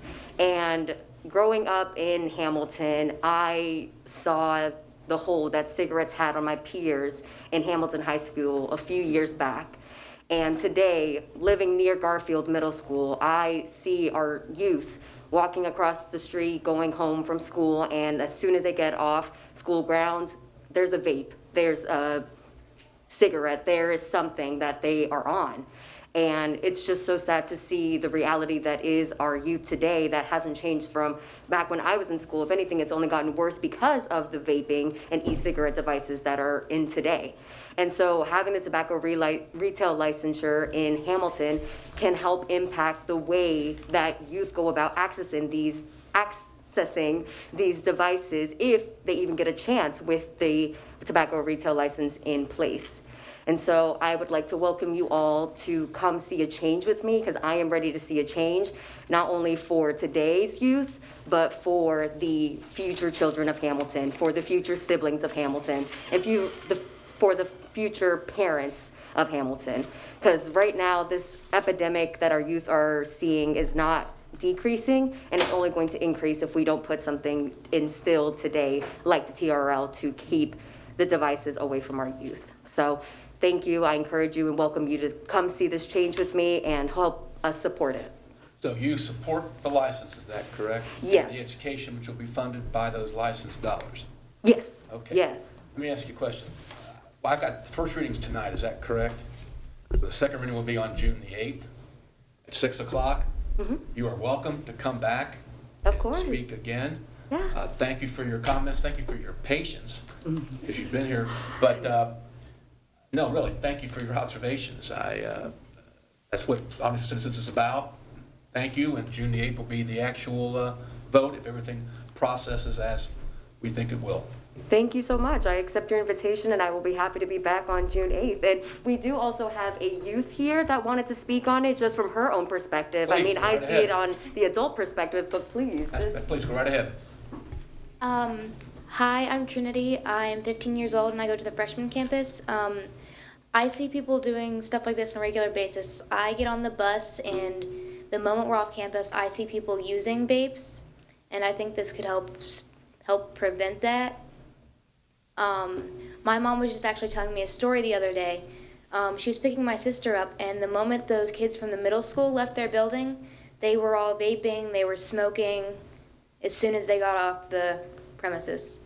And I know lots of kids have also been suspended from school, and some have been expelled from it, and it's harming their education as well. And I'd like to speak up and help with this issue. Well, thank you for your courage and your leadership both. I mean, more students like you who speak up, I think we'll see that number decline who are doing that after school.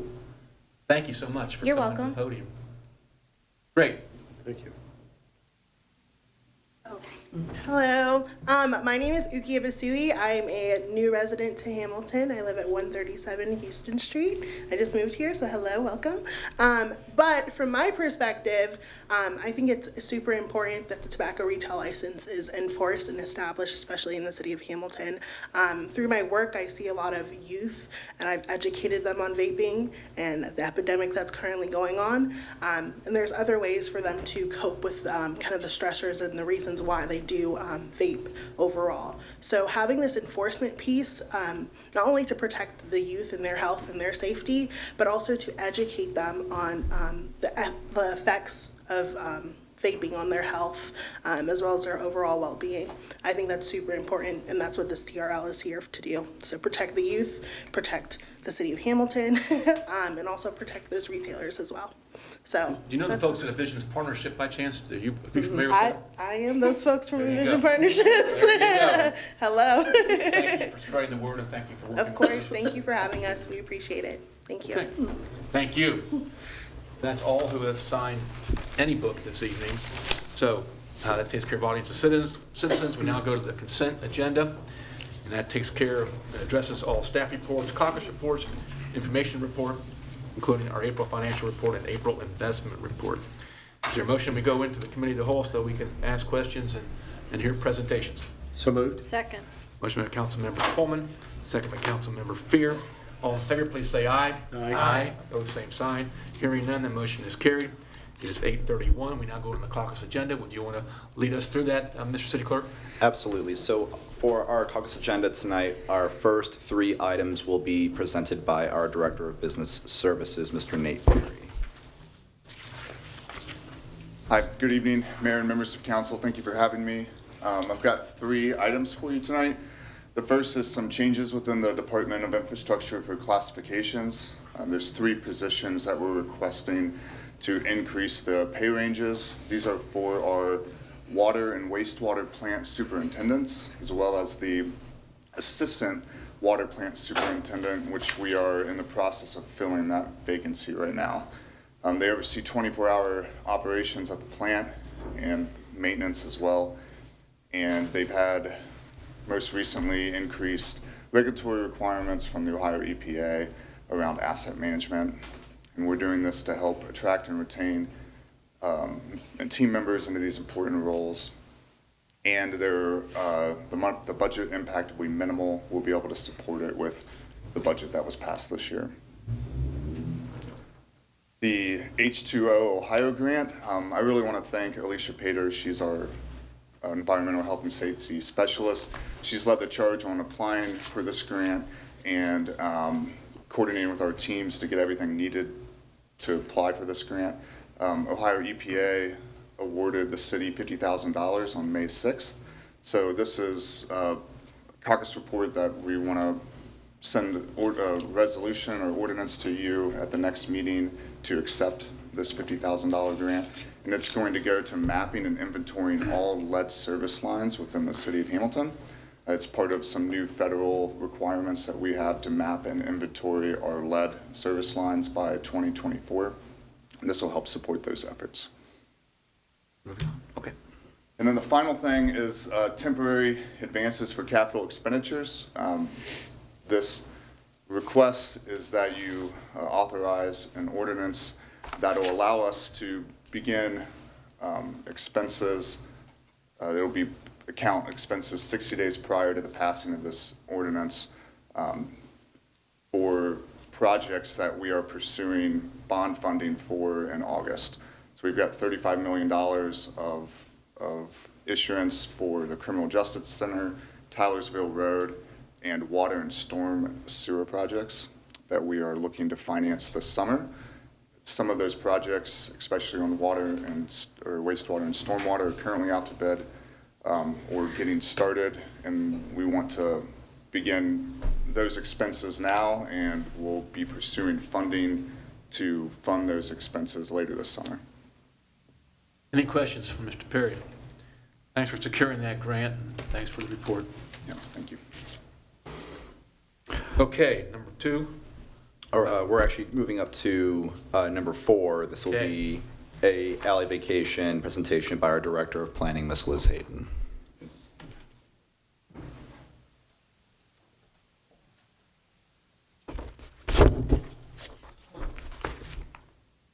Good evening again. This one's easy. This is what we call a paper alley. It doesn't, if you were on the street, it would look like someone's yard. They've asked to vacate it. Went to Planning Commission. They recommended approval. Now it's coming to you. Do you have any questions? Okay. Thank you.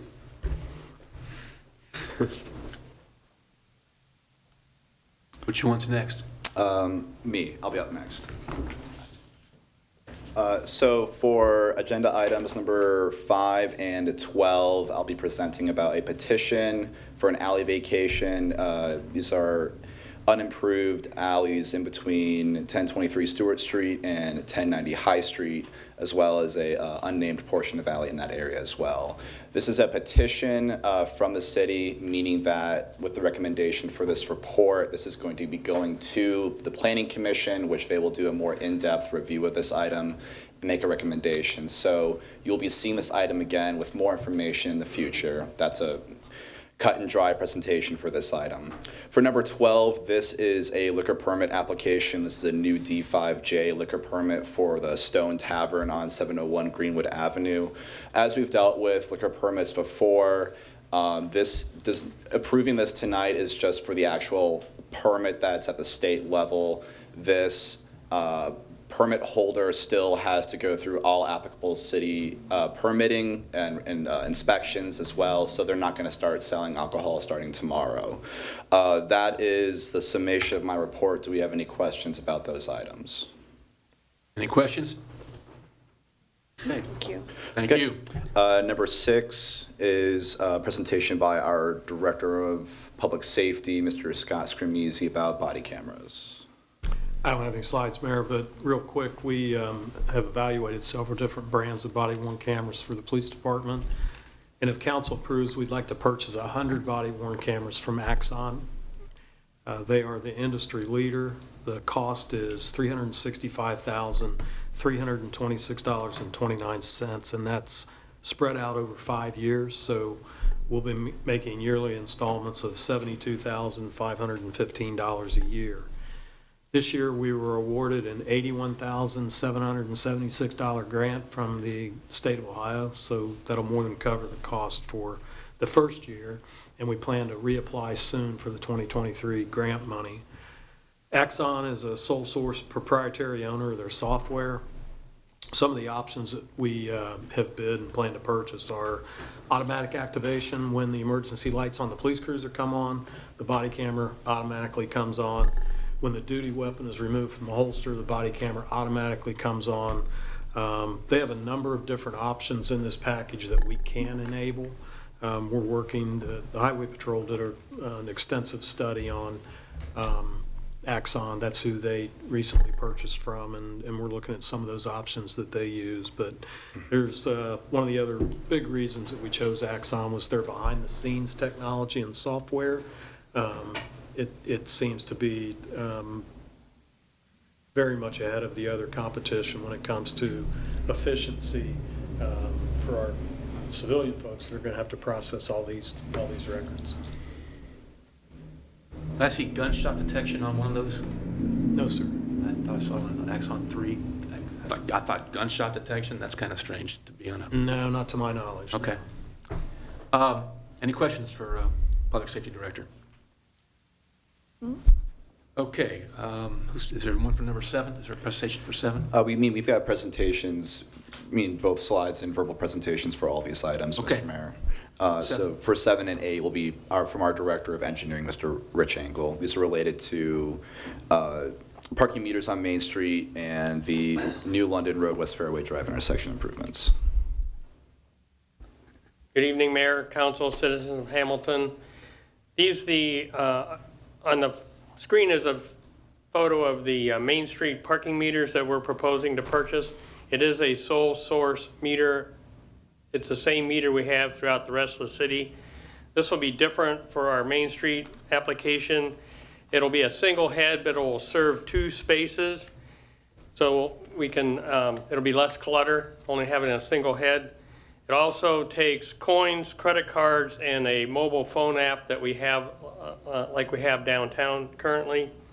Each meter can be programmed separately for time, so we can accommodate different businesses up and down Main Street. Next slide. Sure. So the number of parking spaces we're going to meter is 125. The number of parking meters needed will be 75. Total cost from Palm Inc. is $80,450, and we're requesting permission to purchase the new meters as sole source from Palm for consistency throughout the rest of the city. You have any questions? Any questions for Mr. Engel? Mr. Mayor, Please. Rich, what will the cost be for parking?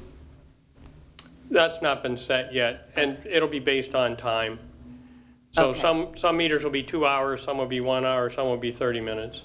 But it'll be comparable to High Street. I mean, it's all going to be the same, not higher, not lower.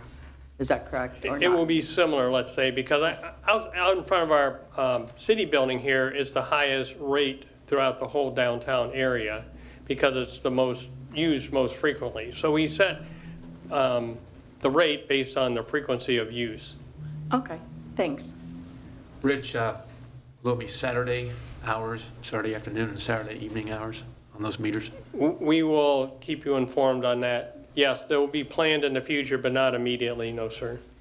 We have not hired a second attendant yet. Okay. Keep us informed on that one. Any other questions for Rich? Okay. Next item, we've heard a lot about the New London Road widening project. We are asking permission to submit an application to ODOT. We have found that they have opened up their safety funding program once again. They have a cap of $250,000, although we did talk directly with the District 8 ODOT representative who said submit for the full amount, which is $450,000. And they do consider special projects like this, especially when there's motor safety and pedestrian safety involved. So the infrastructure renewal of the Fund 311 in the city's contribution will be $90,000. We're requesting $360,000 from ODOT. It is a competitive grant. The application is due July 1st. We plan to submit. And then we believe that the grant would be available in fiscal year 2024, which begins July 1, 2023. So we would plan on, if successful with the grant, beginning construction sometime next year. You have any questions? Great, thanks for pursuing the grant. Mr. Mayor, just Please. one question. So will there be a crosswalk there sooner than this? I know this has been ongoing and we didn't get the funding the last time around, but we have had an accident, or at least a student struck in that intersection. Yes, we're going to enhance the crosswalk markings themselves, and we were successful in obtaining a grant from ODOT to be provided the material, the rotating rapid flashing beacons for that intersection and for other intersections throughout the city. And we will be installing that beacon sooner in the next, well, as soon as we get the materials in, and I'm not sure when that might happen, but I would hope by the end of summer we'll have that installed. Great, perfect, thanks. Welcome. Okay. Any other questions? Hearing none. Thank you, Rich. Next up for agenda items 9 and 10, these are related to a grant to CORE and a development agreement with for the Anthony Wayne Building located on 10 South Monument Street. It's a verbal report from our Director of External Services, Mr. Tom Vanderhorst. A long night, hasn't it? Yes, it has. Good evening, Mayor, Vice Mayor, members of council, residents. I'm Tom Vanderhorst. I'm the Executive Director of External Services, as Daniel said. I'm here to talk to you tonight about two projects. The first one, and I got to hand it to our developer, Matt Ologis, and his partner, Pat Crawley from Strategic Advisors, are in the crowd here. So if there's any questions that I cannot answer, they will be here. Matt and his team are here for their second project. They did the 205 Main Street project where Billy Yanks is. They're back to take a look at the Anthony Wayne. This is a pretty exciting project. It's a $16 million project. The plans are for a 54-room hotel, 2,700 square foot of restaurant space, 59 parking spaces. And as in all projects in today's day of rising interest rates and materials, the capital stack is complicated, and this is part of it. This project is planning to use historic tax credits. We have spoken with the school board regarding a TIF rebate on this project that will be part of the capital stack as well. And tonight, as part of the development agreement, there will also be a $3 million loan that is from the CIC. That is on your council packet number 21, being funded in the supplemental appropriations for the budget. And the CSE will loan the money for the acquisition of this project, and $2 million of the $3 million proceeds will be paid back to the CIC when the construction financing closes in January. I think that is it on this one. Do you have any questions? Daniel's got the map of the project on here. The only other part of this that I did not cover is there's 4 parcels over by the police station that will be used as off-site parking as part of this too. Any questions for Tom Thank on you. that one? Exciting project. It is. Tell them thank you for us. Thank you, Matt and Pat, for your patience, and we appreciate you coming back to our community. You. Here for the Corps.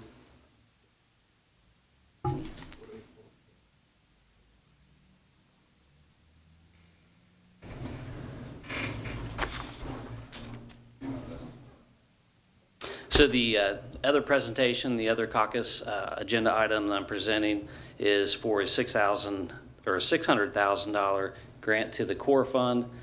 Since our last meeting, I know the last time I spoke about the Raymer Hardware building being sent over to the Corps Fund.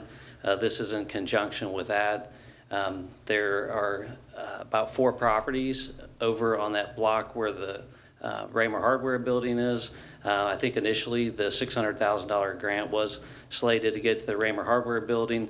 I think what we're going to do is give this money to the Corps for them to hold at least the Raymer Hardware building, knowing that once a project is ready to go, this money will be used to rehabilitate that building. So the core fund did vote to accept the grant and the building on Friday, and this will be part of, they have about $500,000 in their strategic property fund, and this will go to that for holding costs and improvements once a deal is struck. Is there any questions on that item? Any questions? All right, thank you. And lastly, for item 11, this is a CRA for AMP Brewing. This will be done by our Director of Economic Development, Jody Gunderson. Mayor, City Council, thank you very much. I'm Jody Gunderson. I'm the Director of Economic Development. The item that is before you tonight is relative to a CRA, which is a Community Reinvestment Act or area property tax abatement for AMP House, which will be located at 514 Maple Avenue. Owners are pledging to spend approximately $2 million to redevelop the substation into a craft brewery and restaurant. This project represents, I believe the project represents something very significant in that it's going to be sort of like the anchor of Maple Avenue there. And with the depot going in across the tracks there, we've got some other projects that are what-ifs along that corridor there. It's probably coming together much quicker than we even thought. City staff is proposing a CRA for 50% for 12 years. And respectfully ask you to consider this item, and if you have any questions. Any questions for Jody on this one? Great. Another great project. Thank you. Thank you. At 12 out of 12? Yes, sir. Okay. I'll set the motion that the committee of the whole be closed. So moved. Second. Motion by Councilmember Vaughn, second by Councilmember Fear. All in favor, please say aye. Aye. Opposed, same sign. Hearing none. The motion is carried. Time is 8:50. I'll set the motion, the regular meeting be reconvened. So moved. Second. Motion by Councilmember Vaughn, seconded by Vice Mayor Ryan. Roll call vote on that motion, please. Moeller, Yes. Pullman, Yes. Fear, Yes. Vaughn, Yes. Ryan, Yes. Lauer. Yes. Motion adopted, 6-0. I'll set the motion that council receive those reports to the consent agenda and concur in the recommendations. So moved. Second. Made by Councilmember Pullman, second by Councilmember Fear. All in favor, please say aye. Aye. Opposed, same sign. Hearing none. That motion is carried. I'll set the motion that the regular meeting be recessed and the remaining two public hearings take place. So moved. Second. Motion made by Councilmember Vaughn, second by Vice Mayor Ryan. All in favor, please say aye. Aye. Aye. Opposed, same sign. Hearing none. The motion is carried. It is 8:15. We now go into number 13, public hearing. A public hearing regarding amending the zoning ordinance of the City of Hamilton, Ohio by proposing to add tobacco, nicotine, and vaping sales as a defined use and regulate it as a conditional/specific use. City of Hamilton applicant. Any audience wishes to be heard at this public hearing involving the additional use, specific use? Any audience wishes to be heard regarding that particular zoning ordinance? We've already heard from some folks already from audience of citizens. Any audience, anybody on the council wish to say anything at this point in time or make a motion? Mr. Mayor, Councilmember Fear. I move the public hearing be closed. Second. By Councilmember Fear, second by Vice Mayor Ryan. All in favor, please say aye. Aye. Opposed, same sign. Hearing none, that motion is carried. That particular public hearing is closed at 8:51. Now go to public hearing number 15. A public hearing regarding an application from Darren P. and Cinnamon T. Troken filed with the Butler County Auditor for the placement of 49.783 acres of land located within the corporate limits of the City of Hamilton, Ohio into an agricultural district for a period of 5 years, 1441 New London Road, Hamilton, Ohio, 45013. Anyone in the audience wish to be heard at this particular public hearing involving the agricultural district? Opposed? Anybody in the audience wish to be heard at all involving this one? Anyone on council wish to be heard or make a motion at this time? Mr. Mayor, Councilmember Pullman. make a motion that the public hearing be closed. Second. By Councilmember Pullman, second by Vice Mayor Ryan to close the public hearing. All in favor, please say aye. Aye. Opposed, same sign. Hearing none, that motion is carried. That public hearing is closed at 8:52. I'll set the motion that the regular meeting be reconvened. So moved. Second. Motion by Councilmember Fear, second by Councilmember Vaughn. Roll call vote on that motion to reconvene the regular meeting. Moeller, Yes? Pullman, Yes. Fear, Yes. Vaughn, Yes. Ryan, Yes. Lauer. Yes. Motion adopted, 6-0. Public hearing is reopened at 8:52. We now go to motion that needs to be made involving legislative items.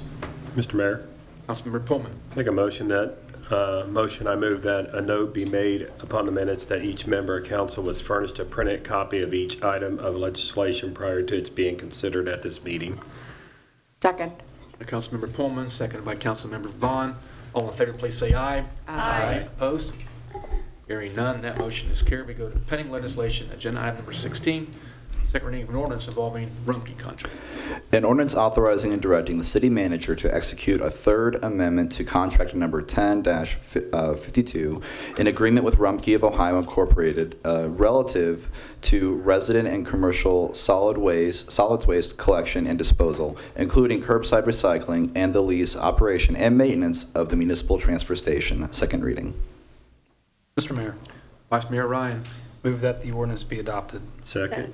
Motion by Vice Mayor Ryan, second by Councilmember Pullman. Any discussion on this one?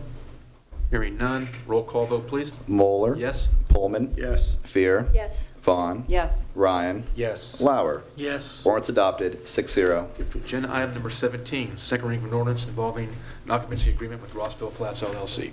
An ordinance authorizing and directing the city manager to enter into an occupancy agreement with Rossville Flats LLC for certain real property located at 402 Main Street, Hamilton, Ohio, 45013. City of Hamilton owner, Rossville Flats LLC, occupant. Second reading. Mr. Mayor, Councilmember Vaughn. I move the ordinance be adopted. Second. Motion by Councilmember Vaughn, seconded by Vice Mayor Ryan. Any questions or comments on this one? Roll call vote. Moeller, Yes? Pullman, Yes. Fear, Yes. Vaughn, Yes. Ryan, Yes. Lauer. Yes. Ordinance adopted, 6-0. We go to new legislation, agenda item number 18, first reading of an ordinance involving the tobacco retailer license. An ordinance amending and supplementing the codified ordinances of the City of Hamilton, Ohio by establishing a new chapter, 1783, cigarette and tobacco vendors, sales to persons under 21, tobacco retailer license in regards to licensing and sales of tobacco products. First reading. Thank you. We go to agenda item number 19, first reading of an ordinance involving a zoning conditional use involving the tobacco, nicotine, and vaping sales. An ordinance amending and supplementing the sections of the City of Hamilton zoning ordinance, sections 1250 zoning land use chart, 1300 conditional uses, and 3900 glossary pertaining to tobacco, nicotine, and vaping sales. City of Hamilton applicant. First reading. Thank you. We go to agenda item number 20, first reading of an ordinance involving the preliminary plan development for Basin High School, as well as the amendment of the City of Hamilton zoning code. An ordinance approving the preliminary plan development for the Stephen T. Baden High School for proposed parking expansion and potential stadium athletic complex, and amending the City of Hamilton zoning ordinance number 7503 by changing the zoning of 571 New London Road, parcel numbers P6412159000056, 950 Jordan Lane, parcel numbers P6412156000006 and P6412156000007, and 960 Jordan Lane, parcel numbers P6412156000005, from R1 single family residence to BPD business plan development. Etta Reed, professional engineer for Stephen T. Baden High School applicant. First reading. We go to agenda item number 21, two readings of an ordinance involving supplemental appropriations. An ordinance making supplemental appropriations for current expenses and other expenditures of the City of Hamilton during fiscal year ending December 31st, 2022. Mr. Mayor, Councilmember Pullman. make a motion that the rules be suspended and said ordinance be read a second time by its title. Second. By Councilmember Pullman, second by Vice Mayor Ryan. Roll call vote on that, please. Moeller, Yes? Pullman, Yes. Fear, Yes. Vaughn, Yes. Ryan, Yes. Lauer. Yes. Motion adopted, 6-0. Second reading of that ordinance, please. An ordinance making supplemental appropriations for current expenses and other expenditures of the City of Hamilton during fiscal year ending December 31st, 2022. Second reading. Mr. Mayor, Councilmember Pullman. make a motion that the ordinance be adopted. Second. Motion by Councilmember Pullman, second by Vice Mayor Ryan. Comments, discussion? Hearing none, roll call, please. Moeller. Yes? Pullman. Yes. Fear. Yes. Vaughn. Yes. Ryan. Yes. Lauer. Yes. Ordinance adopted, 6-0. Go to agenda item number 22, first reading of an ordinance involving 2275 Pleasant Avenue. An ordinance approving the conveyance of certain real property located within the City of Hamilton, Ohio's urban renewal area to the consortium for ongoing reinvestment efforts, CORE 2275 Pleasant Avenue, Hamilton, Ohio 45015, first reading. Under hardware building, we go to agenda item number 23. There's a resolution involving Westfield Place subdivision. A resolution approving the preliminary plat for 2000 Northwest Washington Boulevard, Westfield Place subdivision, an 18.5 acre, 39 parcel, single family subdivision, property zoned RPD, residential plan development, Welch Property Development LLC, applicant and owner. Mr. Mayor, Councilmember Fear. I move the resolution be adopted. Second. Councilmember Fear, seconded by Councilmember Vaughn. Any comments or questions? I believe there's 39 homes in this. No other comments? Roll call vote, please. Moeller. Yes? Pullman. Yes. Fear. Yes. Vaughn. Yes. Ryan. Yes. Lauer. Yes. Resolution adopted, 6-0. Go to agenda item number 24, a resolution involving some property in an agricultural district. A resolution approving the application of Darren P. and Cinnamon T. Troken filed with the Butler County Auditor for the placement of 49.783 acres of land located within the corporate limits of the City of Hamilton, Ohio, into an agricultural district for a period of 5 years, 1441 New London Road, Hamilton, Ohio, 45013. Mr. Mayor, Councilmember Vaughn. I move the resolution be adopted. Second. Motion made Councilmember Vaughn, seconded by Vice Mayor Ryan. Questions or comments on this one? Okay, roll call vote. Moeller. Yes? Pullman. Yes. Fear. Yes. Vaughn. Yes. Ryan. Yes. Lauer. Yes. Resolution adopted, 6-0. We go to agenda item number 25, a resolution about Pride Month. A resolution declaring LGBTQ plus Pride Month in June 2022 for the City of Hamilton, Ohio. Hamilton, Ohio Pride, applicant. Mr. Mayor, Councilmember Fear. I move the resolution be adopted. Second. Motion by Councilmember Fear, seconded by Councilmember Vaughn. Any discussion, comments, or questions on this one? Hearing none, roll call vote, please. Moeller. Yes? Pullman. Yes. Fear. Yes. Vaughn. Yes. Ryan. Yes. Lauer. Yes. Resolution adopted, 6-0. Okay. Audience of the acting city manager. Anything? No? Don't have anything, sir. Audience of city council. Everything. I want to say real quick, Big River Grit Down was great. David Shaw and his artists all did a great job. Met folks from New York and Florida. There's two in particular, which is kind of interesting. A lady from Wisconsin, a lady from Florida met Hamilton, Ohio as their destination location to go to the concert and talk about some other event that they were putting together. So that was kind of an interesting thing, and this is really, despite the rain, it worked out really well. July 17th to July 22nd is a Model T international tour. I just want to say that they're renting, I think, 1,000 rooms during that 5-day period of time.